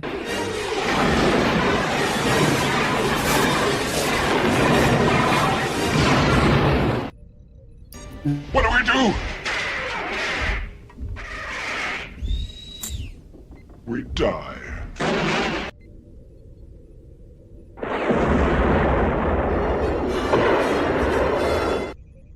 And the effects still hold up, they still look all right. That's the Death Bloom or Death Blossom? Death Blossom, right? Death Blossom. Yes, Death Blossom. Yes, the Death Blossom, that's it. Oh, Jill. Death Blossom. Jill, talking of composers, I've got Bruce Brofton coming on my channel on Wednesday for an interview. He is the composer of the score for Tombstone, Young Sherlock Holmes, Silverado, The Boy Who Could Fly, and about 95 other credits on IMDb. So I'm interviewing him on Wednesday. I know, what a coup. He's prolific. Yeah, he's one of the biggest movie composers of all time. So he's up there with, James Horner and the biggies. So I can't wait. Jerry Goldsmith. Yeah. So wow. Bruce Brofton Wednesday 8 p.m. UK time. Bruce, yeah, definitely check out Lance's channel for that. Yeah, it's gonna be good. We're on number 2. We're on number 2. We're almost there. Because I think after we do this list, we'll be heading to bed. Number 2, Max Redstone. Getting up to cook breakfast. Yeah, I know. So, I'm going to give my number 2 and number 1 because I'm ready to go to bed. So, my number 2 is Death at a Funeral. Not the 2007 UK version, the 2010 US version, because it is a horrible ripoff of the original British version. And what's worse is that Peter Dinklage dwarf tossed himself into both versions. Yeah, he's in both films, isn't he? That's right. Yeah, I remember that. Yeah. And it's here, let me look at my notes for a second. Is it I don't even know. Is it a Tyler? I don't know if it's a Tyler Perry flick or something, but it had Danny Glover, Martin Lawrence, Tracy Morgan, Chris Rock, Zoe Saldana, Luke Wilson, Keith Day. Kevin Hart. It should have been great. It sucked. It was a ripoff. Fuck that movie. And my number 1 worst movie was 1994's Exit to Eden, and this was a Gary Marshall film where it had Rosie O'Donnell and Dan Aykroyd as LAPD detectives, and they go undercover to try and chase someone who took a photo of something at a BDSM resort, and Rosie O'Donnell is in leather, and it just sucks. It's stupid. I mean, Dana Delaney and Imam are in this movie, and it sucks. And it's stupid. Dana Delaney could have been in leather, and it would have been a much better film. Yeah, you know, it's just, oh my god, that's stuff I can't erase. I can't erase those memories. I will never get that time back. And it's, geez, it's. And you made it to the end of the movie? I don't remember. It was that bad. Wow. He's trying to erase it from his mind. Well, and all those actors do sound like a lot of fun. They're usually fun. Yeah. And that's I mean, this is when Rosie O'Donnell wasn't insufferable. You know, this is when she was like actually talented. So. Wow. I mean, she had to pretend to be likable. Yeah, well, she did a pretty damn good job. What a cutie patootie. Hey, I'll say this: I liked her in League of Their Own. So yeah, that's a good movie. Beautiful Girls. Yeah. She had her best part. Oh, go ahead. And no, the movie Beautiful Girls with Timothy, not Timothy Olyphant. Anyway, he was an nice man. He looked too young in that. He looked okay in Beautiful Girls, but Natalie Portman was an early Natalie Portman film, and she carries the movie. I hate to say it. Okay. Yeah, I mean, I watched the British Death at a Funeral. Yeah. I mean, that was funny. I mean, that was great comedy timing. There was depth. There was substance, and the 2010 US version just sucked, and it just sucked, and the fact that Peter Dinklage was in it, which just made it worse. Well, he couldn't have another short person taking that role. He had to take that role for them. Yeah. Have you ever seen Tiptoes? Yeah. Well, have you ever seen Tiptoes, kids? No. Scotty has. Tiptoes has Matthew McConaughey, and he's got this kind of hot chick, and he's proposed to her, and she's like, "Yeah, I'll marry you." And he's like, "Okay, let's go meet my family." And he's like nail biting the whole time because like the rest of his family is all dwarves.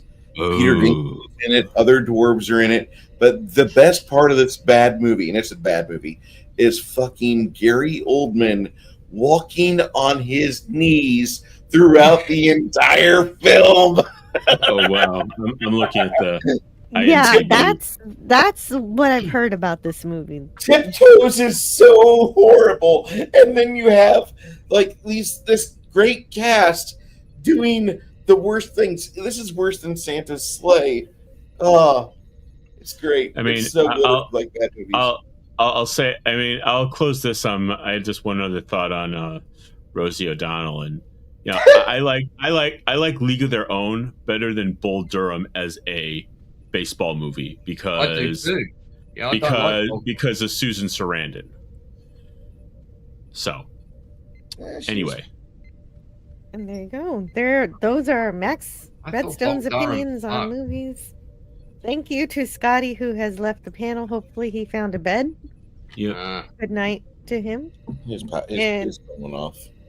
Yep. And thank you to him for coming up with this idea. And we have finished Max Redstone's list. Okay. So I know you gotta go to bed. Yeah. Yeah, sweet dreams. Yeah, I'm getting pretty That's a sleepy. good one, Max. I wasn't even going to do this stream, but Scotty wanted to. You're not even supposed to be here. Lance, Wes, Bruce, Jill, chat. All right. Have a good night. Thanks for having me. Good night. Good night. Good night. You were great. And oh no, do I have to my? Yeah. Okay. So thank you, Max. Wes Cagle, number 2. Number 2 is kind of, you know, I had a toss up, you know, for number 2.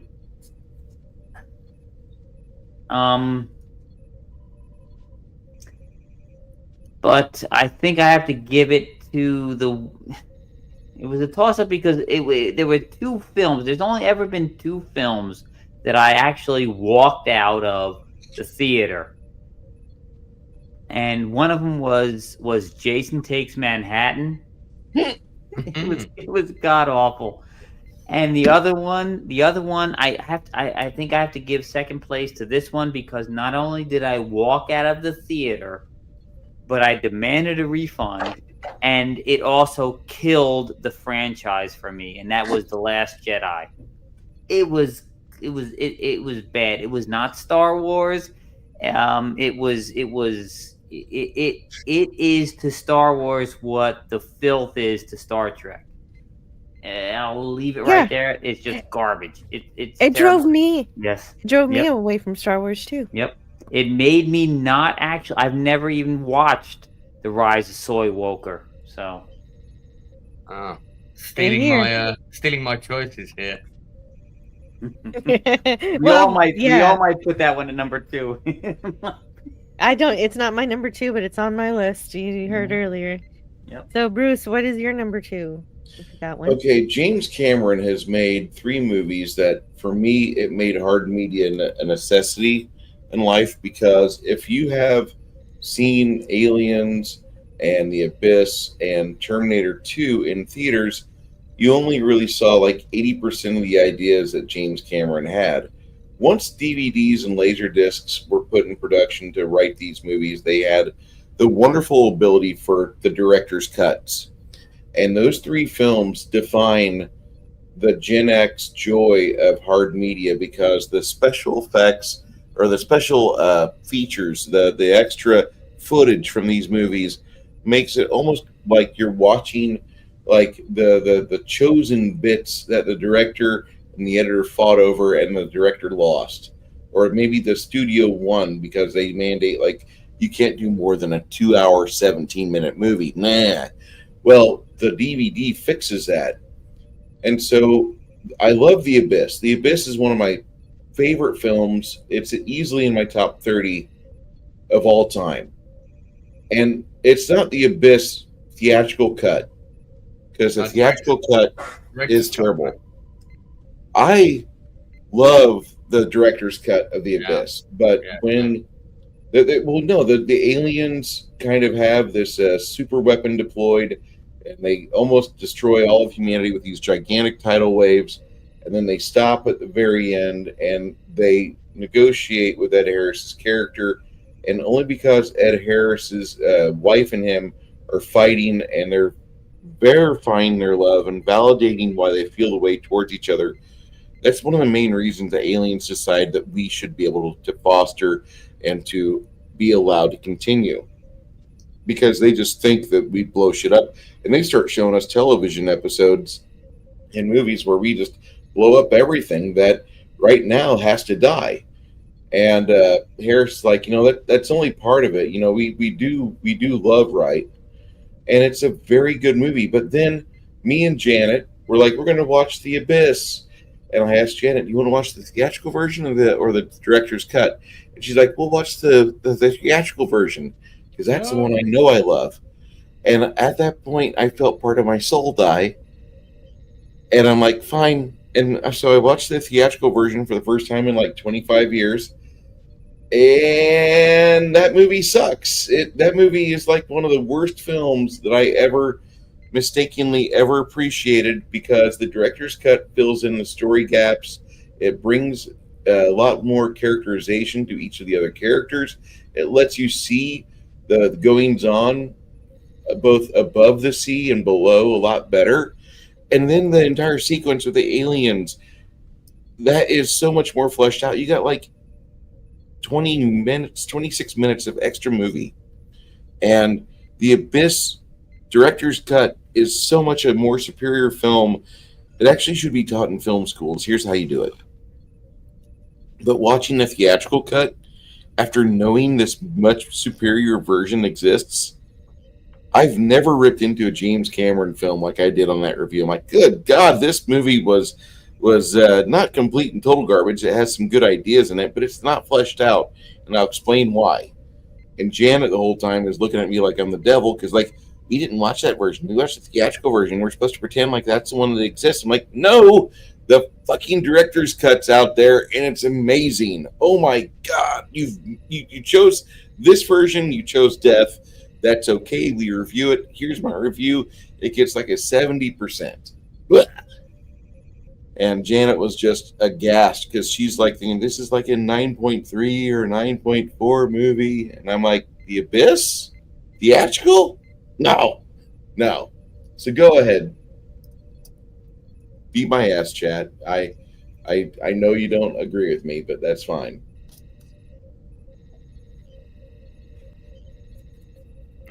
Well, I haven't seen the director's cut, and so I gotta check it out. Yeah, like anything that Cameron put out with a director's cut on it, if you like the original film, get the director's cut, and then get upset because you wasted your decades enjoying an incomplete movie. The Aliens film, director's cut, amazing. Terminator 2, director's cut, holy balls. There's so much more that happens than versus the theatrical version. It's And Cronus great. likes it. Cronus is still here. Yeah. Yay. Okay, my number 2. Well, see, when I met Scotty, I was here for this particular one because he was reviewing Tarantino movies on his channel with Catherine on the Phantasmagorium, and I was going through each one, enjoying the movies, and then he chose Destiny Turns on the Radio as a Tarantino movie. And I watched it, and it is not a Tarantino movie. He's just in it a little bit. He didn't write it. He didn't direct it. He's just an actor in it. And then there's a big pool that's yellow, that's magical, and it's just really strange. It's not very good. It's and it's terrible because it wants to be Pulp Fiction because it's trying to do that kind of dialogue, but it fails so bad, and the acting is even worse. So we've got these terrible lines with even worse acting, and I'm not really knowledgeable a lot about film production, but I know that these scenes are not set up well. They're not good.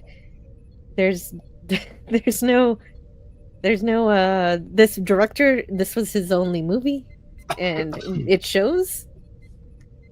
It should not have been made, and because it's not good at all. And I hope nobody watches it ever. I will never forgive Scotty for choosing that movie as a Tarantino movie. It does not belong in that list just because he showed up to stand by a swimming pool and be magical for some reason. This is a knockoff Tarantino movie that happens to have Tarantino in it. And it's a waste of time. So Fair enough. don't. Well, I've not Fair seen enough. it, and on that recommendation, I don't feel I will. Yes. No. Hey, you know what? I'm not a fan of Tarantino to begin with, but it sounds even worse. It's even worse. Yeah, if you don't like Tarantino, this is a derivative of Tarantino, and it's not even good. So, Lance, what is number 2? Your I'm gonna give you mine. worst movies for I'm going today. to give you my number 2 and number 1, and then I'm going to have to sign off because I've got to make breakfast for my guests. Oh, very good, very good. Well, as I mentioned before, possibly biggest travesty in cinema history would be the last 2 Star Wars sequel films. I can't even remember the title of the second one. And then The Rise of Skywalker. Right. Okay. Yeah. And then the should have just called it The Rise of the Alien Milk Boob. And then the third one, The Last Jedi. I mean, the fact that like Star Wars is such a sacred thing is, you know, at least the plot for the prequels, and I don't like the prequels either, but at least the plot for the prequels made sense as a trilogy. It had a story, beginning, middle, and end. You know, there were some good things story-wise about the prequels. The execution is a whole other matter, and some of the dialogue. But the last 2 Star Wars films in that trilogy, when I found out that there was no roadmap, you know, you would think just common sense would predict that a group of people would sit in a room, presumably with that witch Kathleen Kennedy at the head of the table, and said, okay, we're going to do 3 more films. The actors have signed up to do, what are we doing with the characters? What's going to happen with all 3? And okay, we'll get a different guest director in to direct one, but this is the roadmap of the script, so we know what's happening. Not, let's make one, then give it to a relatively inexperienced director and say, do what you want. I mean, those 2 films are just utter pants. I could talk endlessly. I like when he insults how something by rubbish calling they it are pants. and why, but the light of the dual star is fading, so I won't. But I mean, there's so many things wrong with them. I couldn't even tell you where to begin. And I just think, you know, the whole thing with like Rey going down into that orifice room and then realizing there's nothing in her past. What was that about? Who wrote that? Like a 5-year-old infant? I couldn't come up with anything, so I thought I'd just like, she hasn't really got any parents. She doesn't come from anywhere. Oh wait, she's Palpatine's daughter. I mean, it was the whole thing was just bollocks, utter bollocks, terrible writing. Oh right, she meets the person who's supposed to tell her what's supposed to happen, and then there's just a bunch of mirrors. And the whole thing with like the Death Star that explode and the wrecks on the planet, and you know, and then they take that thing and it matches up, and it's like, fuck off with that. That was just, honestly, you know, when a Star Wars film finishes and you watch it on an opening night in London, the audience applauds. They applaud. You know, they cheer. Like, it's like at the end of all 3 Lord of the Rings films, I was there, opening night, Odeon Leicester Square. They cheered, right? Probably cheered multiple times because they kept thinking the movie was over. But well, yeah, that happened. That happened too, and everybody was very relieved to be able to go to the toilet when it finally did end. But with these like films, like when they finished, I remember going to see the second one, and there was just like this sort of very uneasy silence, and then all these kind of little murmuring conversations. Was that wasn't very good, was it? What was that? You know. So you could just sense the huge disappointment in the room. I just think the fact that they didn't apply basic common sense, which is you're making a trilogy. It's the biggest IP in cinema history. Write all 3 scripts in one go. Make them make sense. You know, do proper things with the characters. Have proper arcs and proper reveals and things that actually make sense. And don't, you know, bring on a new villain and then just kill him and don't really explain who he was, or and then roll out the Emperor like that's going to fix everything. Oh, it's just awful filmmaking of the highest order. I think Harrison Ford was relieved to get killed in the first one because, you know, he probably saw the writing on the wall. Yeah, and he asked for that so too. Miserable walking through that. Yeah, I mean, you know, like Mark Hamill. I mean, I commend Mark Hamill for being quite vocal about his displeasure with the scripts, and just I mean, Mark Hamill would have done a better job of writing those films. Anyway. Yeah. I never even Wes Cagle and I have never seen Rise of Skywalker, and I still You're not have missing anything. So thank you for joining us, and it was a lot of fun talking to you today. Thank you for having me on. Thank you for having me on last minute. Yeah, I normally talk about stuff I like, but this was an idea. That's normally what we do on. That's normally what we do on my channel. I need to get you back on there at some point. Absolutely. We'll do the Jill Wild Geese reaction stream or something. But Yeah, right, sounds good. I must go. So really nice to see Cagle and Bruce. All right. Yes, sir. And Bruce's unique bookcase miniature. Yeah, I'll see you guys sometime soon. Just Good come seeing you, Lance. Good meeting you, sir. You're welcome on the channel anytime. Give me a shout if any of you ever want to come on. Right. Yeah, and looking forward to that interview with the Bruce Brofton, 8 o'clock. I've got about 7 interviews between now and Christmas, but I think that's wow, that's a probably lot. going to be my biggest guest. Mm. I've got a couple more DJs from the London music scene coming on. I've got a couple of actors, but yeah, he's pretty big. And I've got Nick Rowe to thank for that, who played young Sherlock Holmes, because I directed him in a movie earlier this year. Mm. So I got to work with Nick Rowe for the first time, which was a big box tick for me. So I'm a massive fan of young Sherlock Holmes, and Nick Rowe set that interview up for me. So big thank you to him. Nice. Hey, you sound like you're from the UK. Yeah.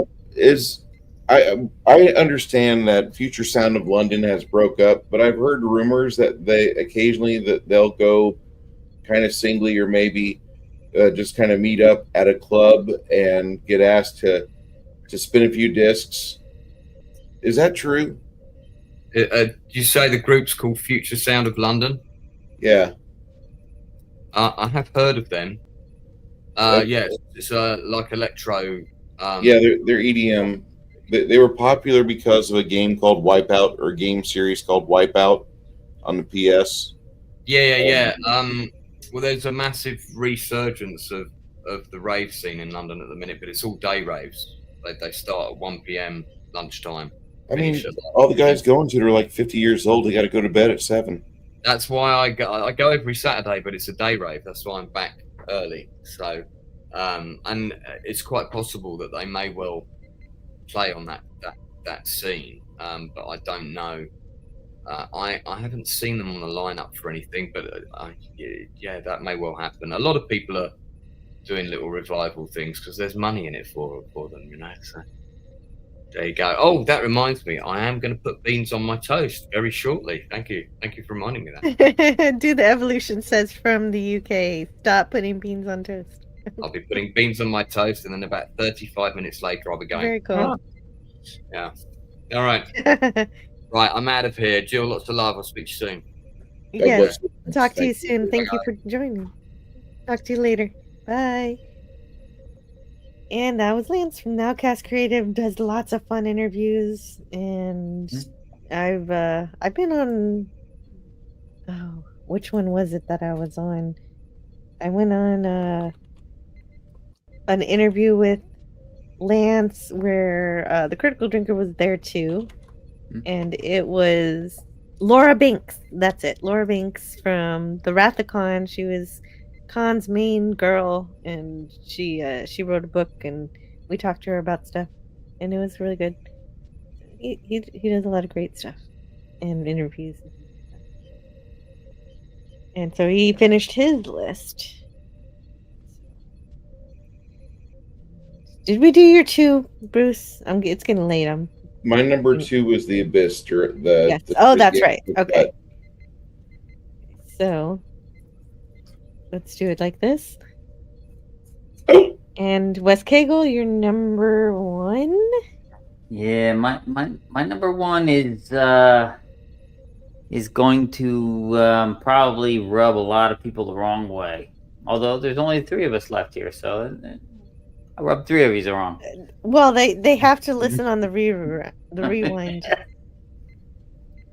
Well, this one here, I was told for I don't know how many years. I kept, all my friends kept telling me, "You gotta watch this film. It's the best film ever. Oh, you got it. You have no idea what you're missing." So I finally watched it, and good Lord, I wanted to delete myself before I was done with the film. And at the end, I said, you know what? I'm going to sue all of yous that told me to watch this film. It's The Big Lebowski, and it is the most god-awful film I ever watched in my life. It was boring. It was disjointed. It's just, and it might be because I was expecting so much because they built it up. And I love all the people in it. I mean, Jeff Bridges I love John Goodman. I love Julianne Moore. I especially love Steve Buscemi. But the film is awful. It's awful. It's not funny. It's supposed to be funny. if it's supposed to be a comedy, then I don't know what a comedy is. If this is comedy, I don't know what it is. I can't even say anything bad about it, without going and just completely. It's bad. It's bad. One bad thing about it. It's not funny. It's not funny. It's supposed to be funny. It's not funny. I think I've sort of watched it, but I didn't give it my full attention. I wasn't impressed either, but I don't remember exactly why. And so I feel like I need to rewatch it to find out why I don't like it. It's one of those movies. But not Z3PO says canceled Kegel, and yeah. Miskatonic Madman says sacrilege. Where's my pitchfork? Yeah, I knew it. A lot of people like it, but it might be that like I said, it was built up so big in my mind. People kept telling me it is the funniest thing. It's the greatest movie. You're gonna love this thing. And I watched it. And I'm like, really? Yeah, I think some people form a religion around it. That's how much people love it. Yep. I don't know. I don't understand it either. But maybe I need to explore. And thank you. Gosh. Well, you know what I really hate is that James Caserta stayed up late just to hear my number one. And somebody already said my number one. And we talked about it already because it is the most god-awful thing ever to be put to celluloid. I know it's not a movie, but I asked Scotty earlier if I could pick TV movies, and somebody said it already. Section 31, and I didn't like Section 31 to begin with, even in real Star Trek. So making this, and this isn't even Section 31. This is a hodgepodge of different ideas that don't come together whatsoever in any sort of conceivable way that is interesting.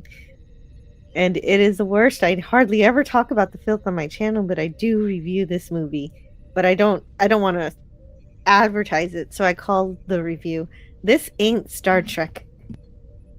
31 Flavors of Filth, if anybody wants to hear Scotty and I talk about how much we don't like this movie. And normally we don't do any such thing. But this is the bottom of the barrel. This is Kurtzman Trek's swan song. If you want to know what Kurtzman is all about and how he feels about Star Trek, this tells you everything. It is superficial. It is just the worst thing. It's just worse than an abomination. And we can only hope that Skydance corrects this error, and it does sound like they're kind of doing it. But I care about Star Trek so much, and this is just not Star Trek. And I want to make sure that nobody bothers with this if they I know sometimes if it has a Star Trek label, some people watch it anyway, even if it's really, really bad. But I think this is probably the worst.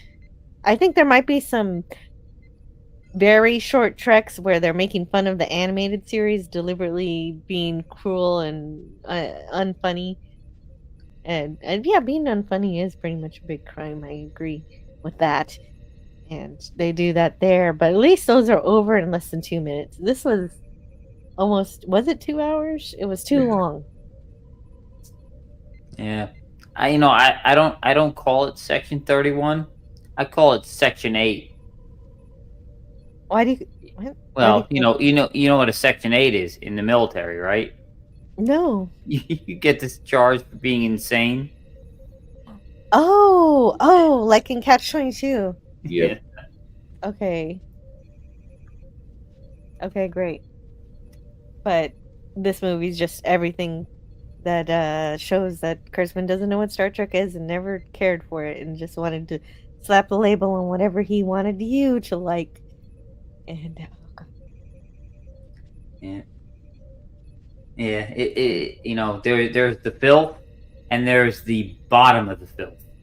Yes, this is the bottom of the filth. I would definitely say that. It is just no good. And we did it for 3 hours, so I don't need to go any further. Bruce, what is your number one? My number one most hated movie I've ever had to watch is a film. You guys ever heard of G.I. Jane? Yeah, with Demi Moore. Demi Moore, and, yeah. And the guy that plays Aragon is also in it as well. Yeah, Do the Evolution actually mentioned that he likes Will Smith's wife's movie, G.I. Jane, coming soon, G.I. Jane 2. G.I. Jane 1 is terrible. I would not recommend this movie.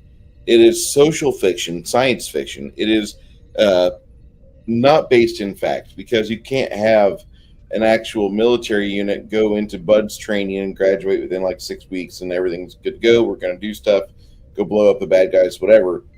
No, it takes about 2 years for Bud start to finish, almost about a year and 8 months for the fast guys. And it's you've got the length of the boot camp. You have a lot of details they follow up on. You have the fact that all these people are doing everything they're supposed to be doing underneath this female officer. It's not.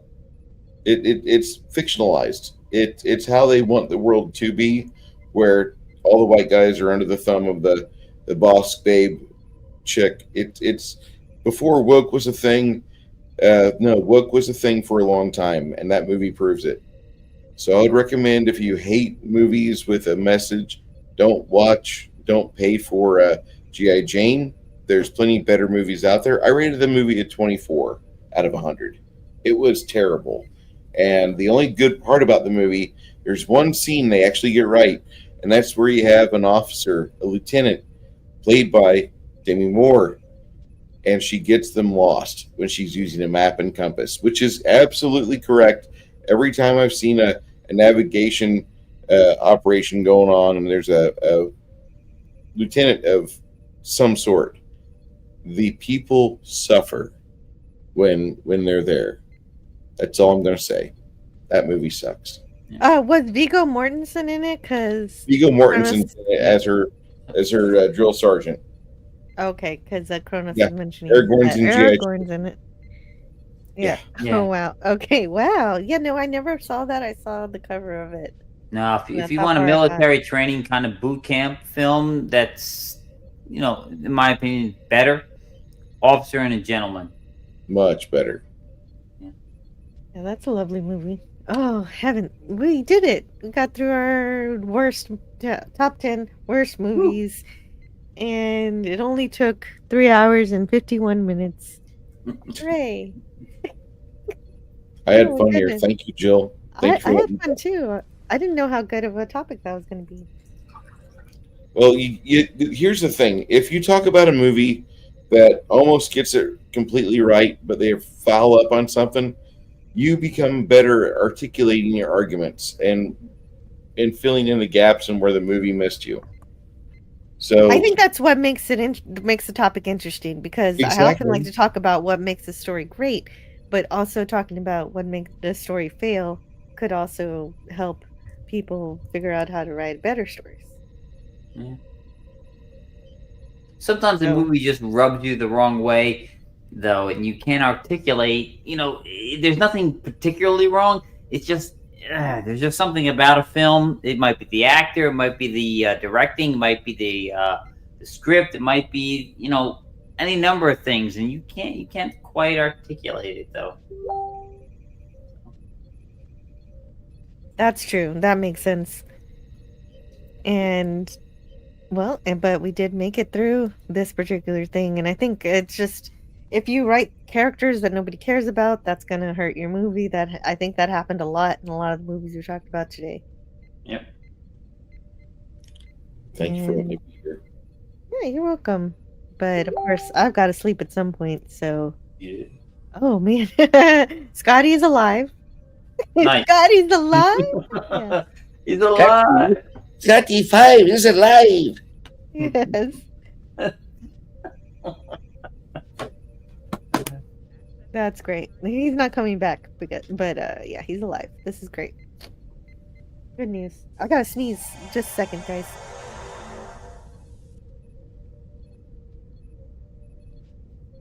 Oh, I see Brogu just showed up. Hey, Brogu. Good morning, everyone. I'm gonna have to take some vitamins to stay up with you guys. Oh no, it's okay. Well, actually, we're finished here. Oh no, there's a fly on my eyeglasses, and that messed me up. Okay. Yes, how they provide the backstory and kill the characters like in the 15 minutes drives me nuts.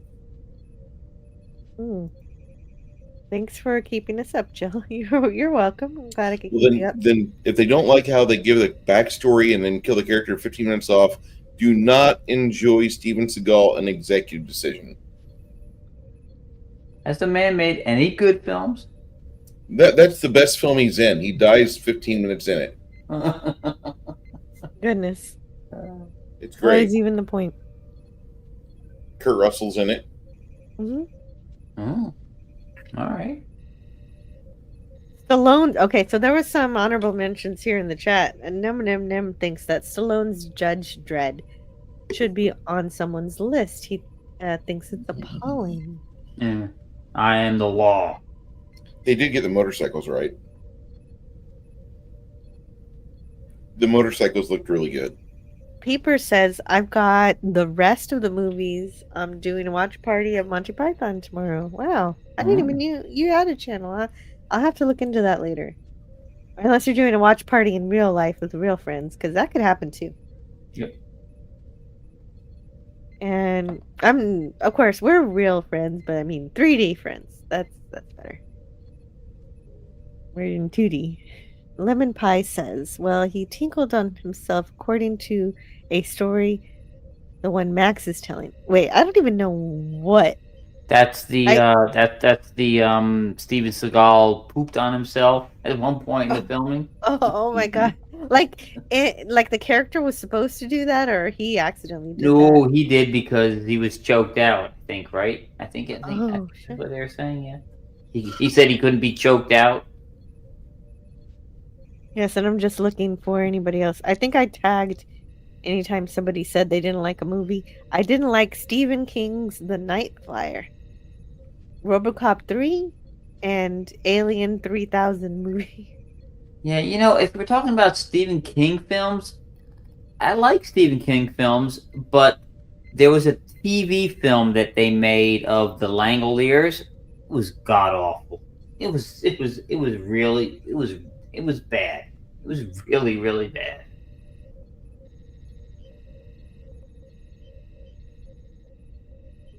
Also, earlier, Chrono spanked the like button. Thank you very much, Chronos. I was there when he tongue punched the like button. I was there. Whoa! 3,000 years. Do the evolution. Also says, I didn't like Return of the Living Dead 3. Crappy film, just saying. I haven't seen that. Oh, and I think Back to the Future is the only movie franchise they haven't spoiled with a reboot. At least not yet. Soiled. Give them time. Give them time. Back to the Future and Beverly Hills Cop series. Yeah, give them time. Yes, I'm just looking for more. Okay, so Do the Evolution also says American Werewolf in Paris is trash. American in London is great. So I like it when David Kessler says to Jack Goodman, I will not be threatened by a walking meatloaf. Yeah, you know, that. when American Werewolf in Paris came out, that was still during the time when sequels were more of a cash grab and not, you know, expanding on the franchise kind of thing. You know, they just saw it as, you know, money, easy money. So, well, and that is a tradition that is being carried forth today. I know you're saying that now they kind of try to follow the franchise, but they're still trying to just make money off the fact. Well, I think for the longest time, sequels were a cash grab, and then I want to say in like the late '80s, in the '90s, they turned it around where it was, you know, they were making good sequels. And now they've kind of gone back to the mold of cash grab stuff. So, have you seen the werewolf movie that's on Mystery Science Theater 3000? Not sure. Okay. Let me look it up.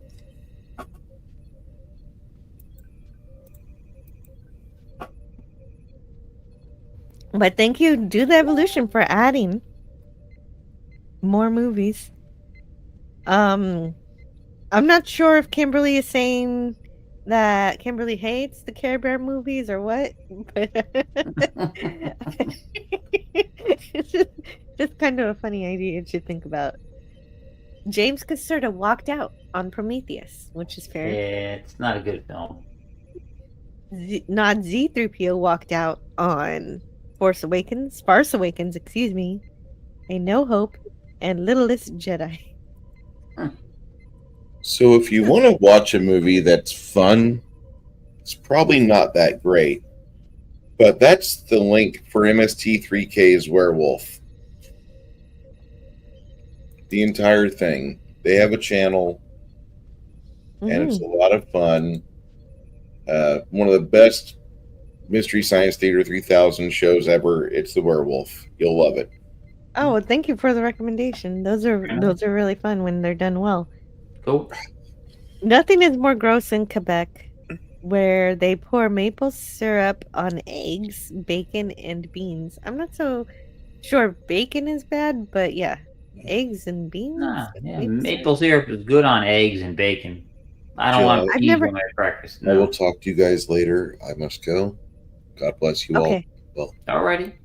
Okay, everybody subscribe to Bruce Lombardo from Dick's Division. If you enjoy tabletop gaming or movies, he talks about movies with Janet from Another Planet. They do watch parties and discussions, commentaries on the movies. And he's a dungeon master. He does games. That's pretty neat. It takes a lot of creativity to do that. And you guys all have the wrong names for things. Oh, that's us. But thank you, everybody, for hanging out with me. And Wes Cagle, thanks for being here right at the end. Sure. And of course. I'm glad that this stream is ending with me knowing that Scott is figuring out where the bed is. This is great. Going to bed. Gotta Yes! turn out the lights. That's how we're going to end, too. And I appreciate everybody being here. As Kronos says, rock on. And I'm only okay with it on pancakes and waffles. Yeah, that's where the maple syrup goes. The only time I pull out maple syrup is for waffles. I don't really like pancakes that much. But yeah, pancakes and waffles. I don't understand this well, I do understand it if you're Canadian, because that's like a staple. Maple syrup is everywhere, so I guess it makes sense. They even have maple syrup candy. I haven't tried it, but yes, I do not put maple syrup all over my breakfast. No. So it doesn't sound disgusting or anything, but it's just why do you need the extra sweet? I put too much syrup on my breakfast stuff. That's for sure. Well, there you go. Oh no. What? Okay. So now I just wanted to thank everybody who was here. We had a lot of panelists tonight. It was so much fun. Of course, starting with Scotty R37, whose idea this stream was, including also Max Redstone showed up pretty early on also. So thank you guys, both of you, for being on. And Deej Odyssey was so much fun. I don't get to see him on my panel often, but I'm so glad I saw him. I can't wait to see him stream on Thanksgiving, even though I will be with family. I'm going to try to get away for a minute just to say hi and see if I can do that. Yeah, there's there's a bunch of folks that are doing stuff on Thanksgiving, because not everybody has family to be with. So it's Yes. great. It's great. We also had a brief cameo from DJ Play Nice, which is always a treat. Yeah, it is. It is, because some people don't have something to do on Thanksgiving. Right. It is really sweet people do that. It's actually how I found I've been on YouTube since 2006, and but I never watched live streams until my mom passed, and then the one that same Christmas I was like, I was feeling down, and I'm like, well, you know, I've been watching DC's stuff for a long time. Let me see what this live stuff is about. And I watched his thing.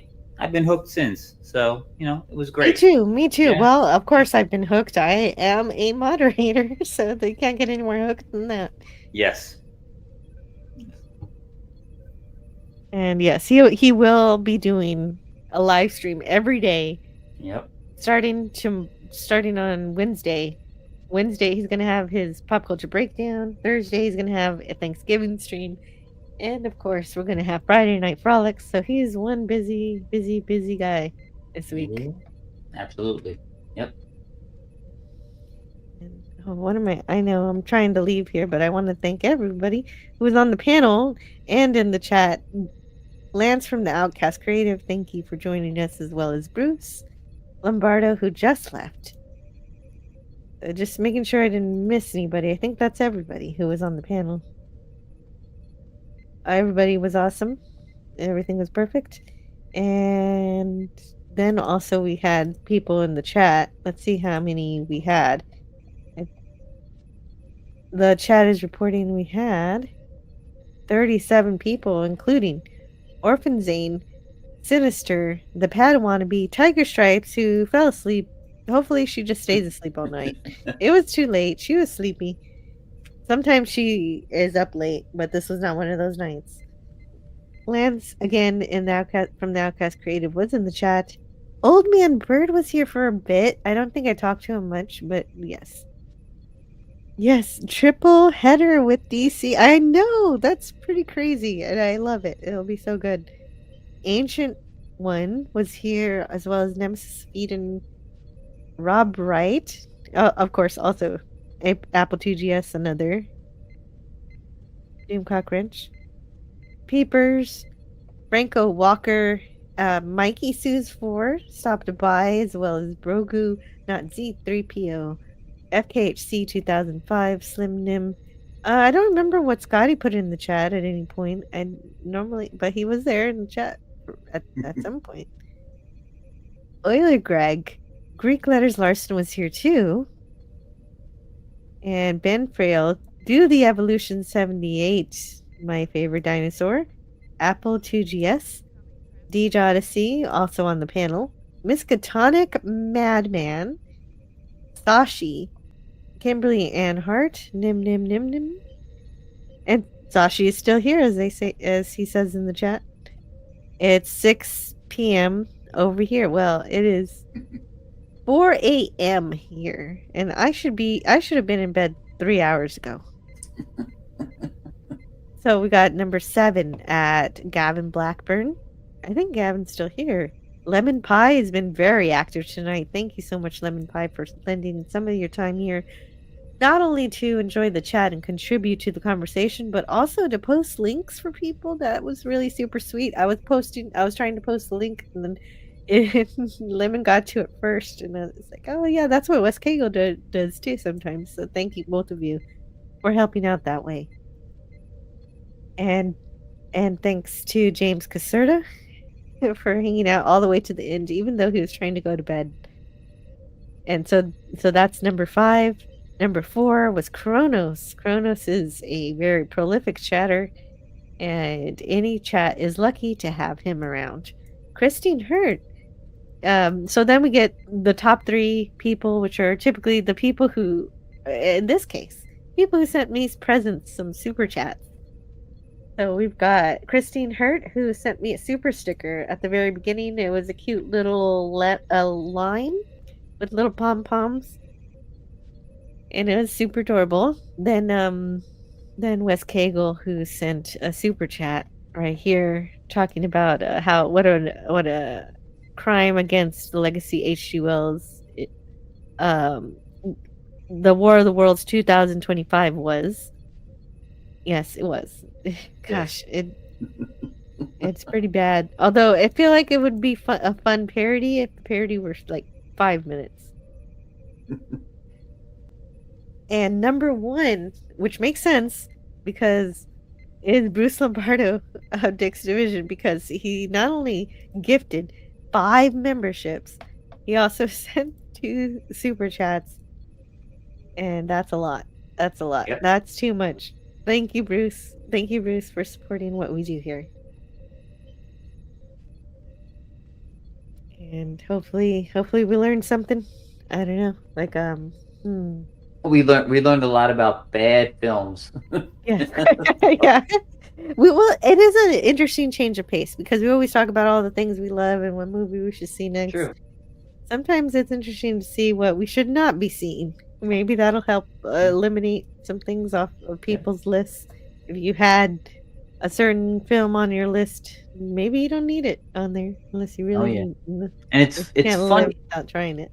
It's funny that it's a suggestion coming from Scotty because he always rails about people just hating on films because they hate the films. So, you know. Yeah, I was surprised too. Really? You want to talk about something you hate? Okay, fine. But I think it was because some of the things he hates are really popular, and so he likes True. he likes riling people up. also. Yeah, I think he likes rubbing people's noses in it. Yeah. Yeah. Nothing wrong with that. Nothing wrong with that. It's all right. It's all No, good. I know. Well, that's why I have him around. I like having because a lot of people agree with me a lot, and I like it when somebody challenge me. But if they actually do disagree with me, I appreciate friends who do that. And he's pretty great at. And let's see, where are my closing videos? We're ready to go. I'm tired. I have We need nothing to more learn to all say. that is learnable. Yes, we gotta head out here. I hope you guys have a wonderful Sunday or, the rest of your weekend. Or if it's already Monday for a few people around the world. So I hope you have a great time with whatever you're doing. And I'll see you around. See you next time.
I'll see you in the future. Learn all that is learnable. And the ways our differences combine to create meaning and beauty. It has always been easier to destroy than to create. May we together become greater than the sum of both of us. Well, now you have something new to think about. Carry on. Going to bed. Gotta turn off the lights. Hey, there's TV. Gotta turn off the power. Hey, turning off things. Yeah, it's time for bed.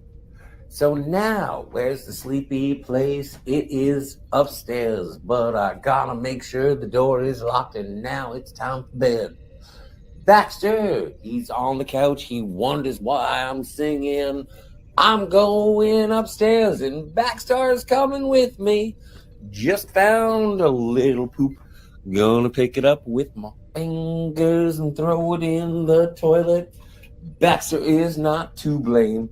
Hey, buddy, you coming up? He's looking at me like I'm a crazy person.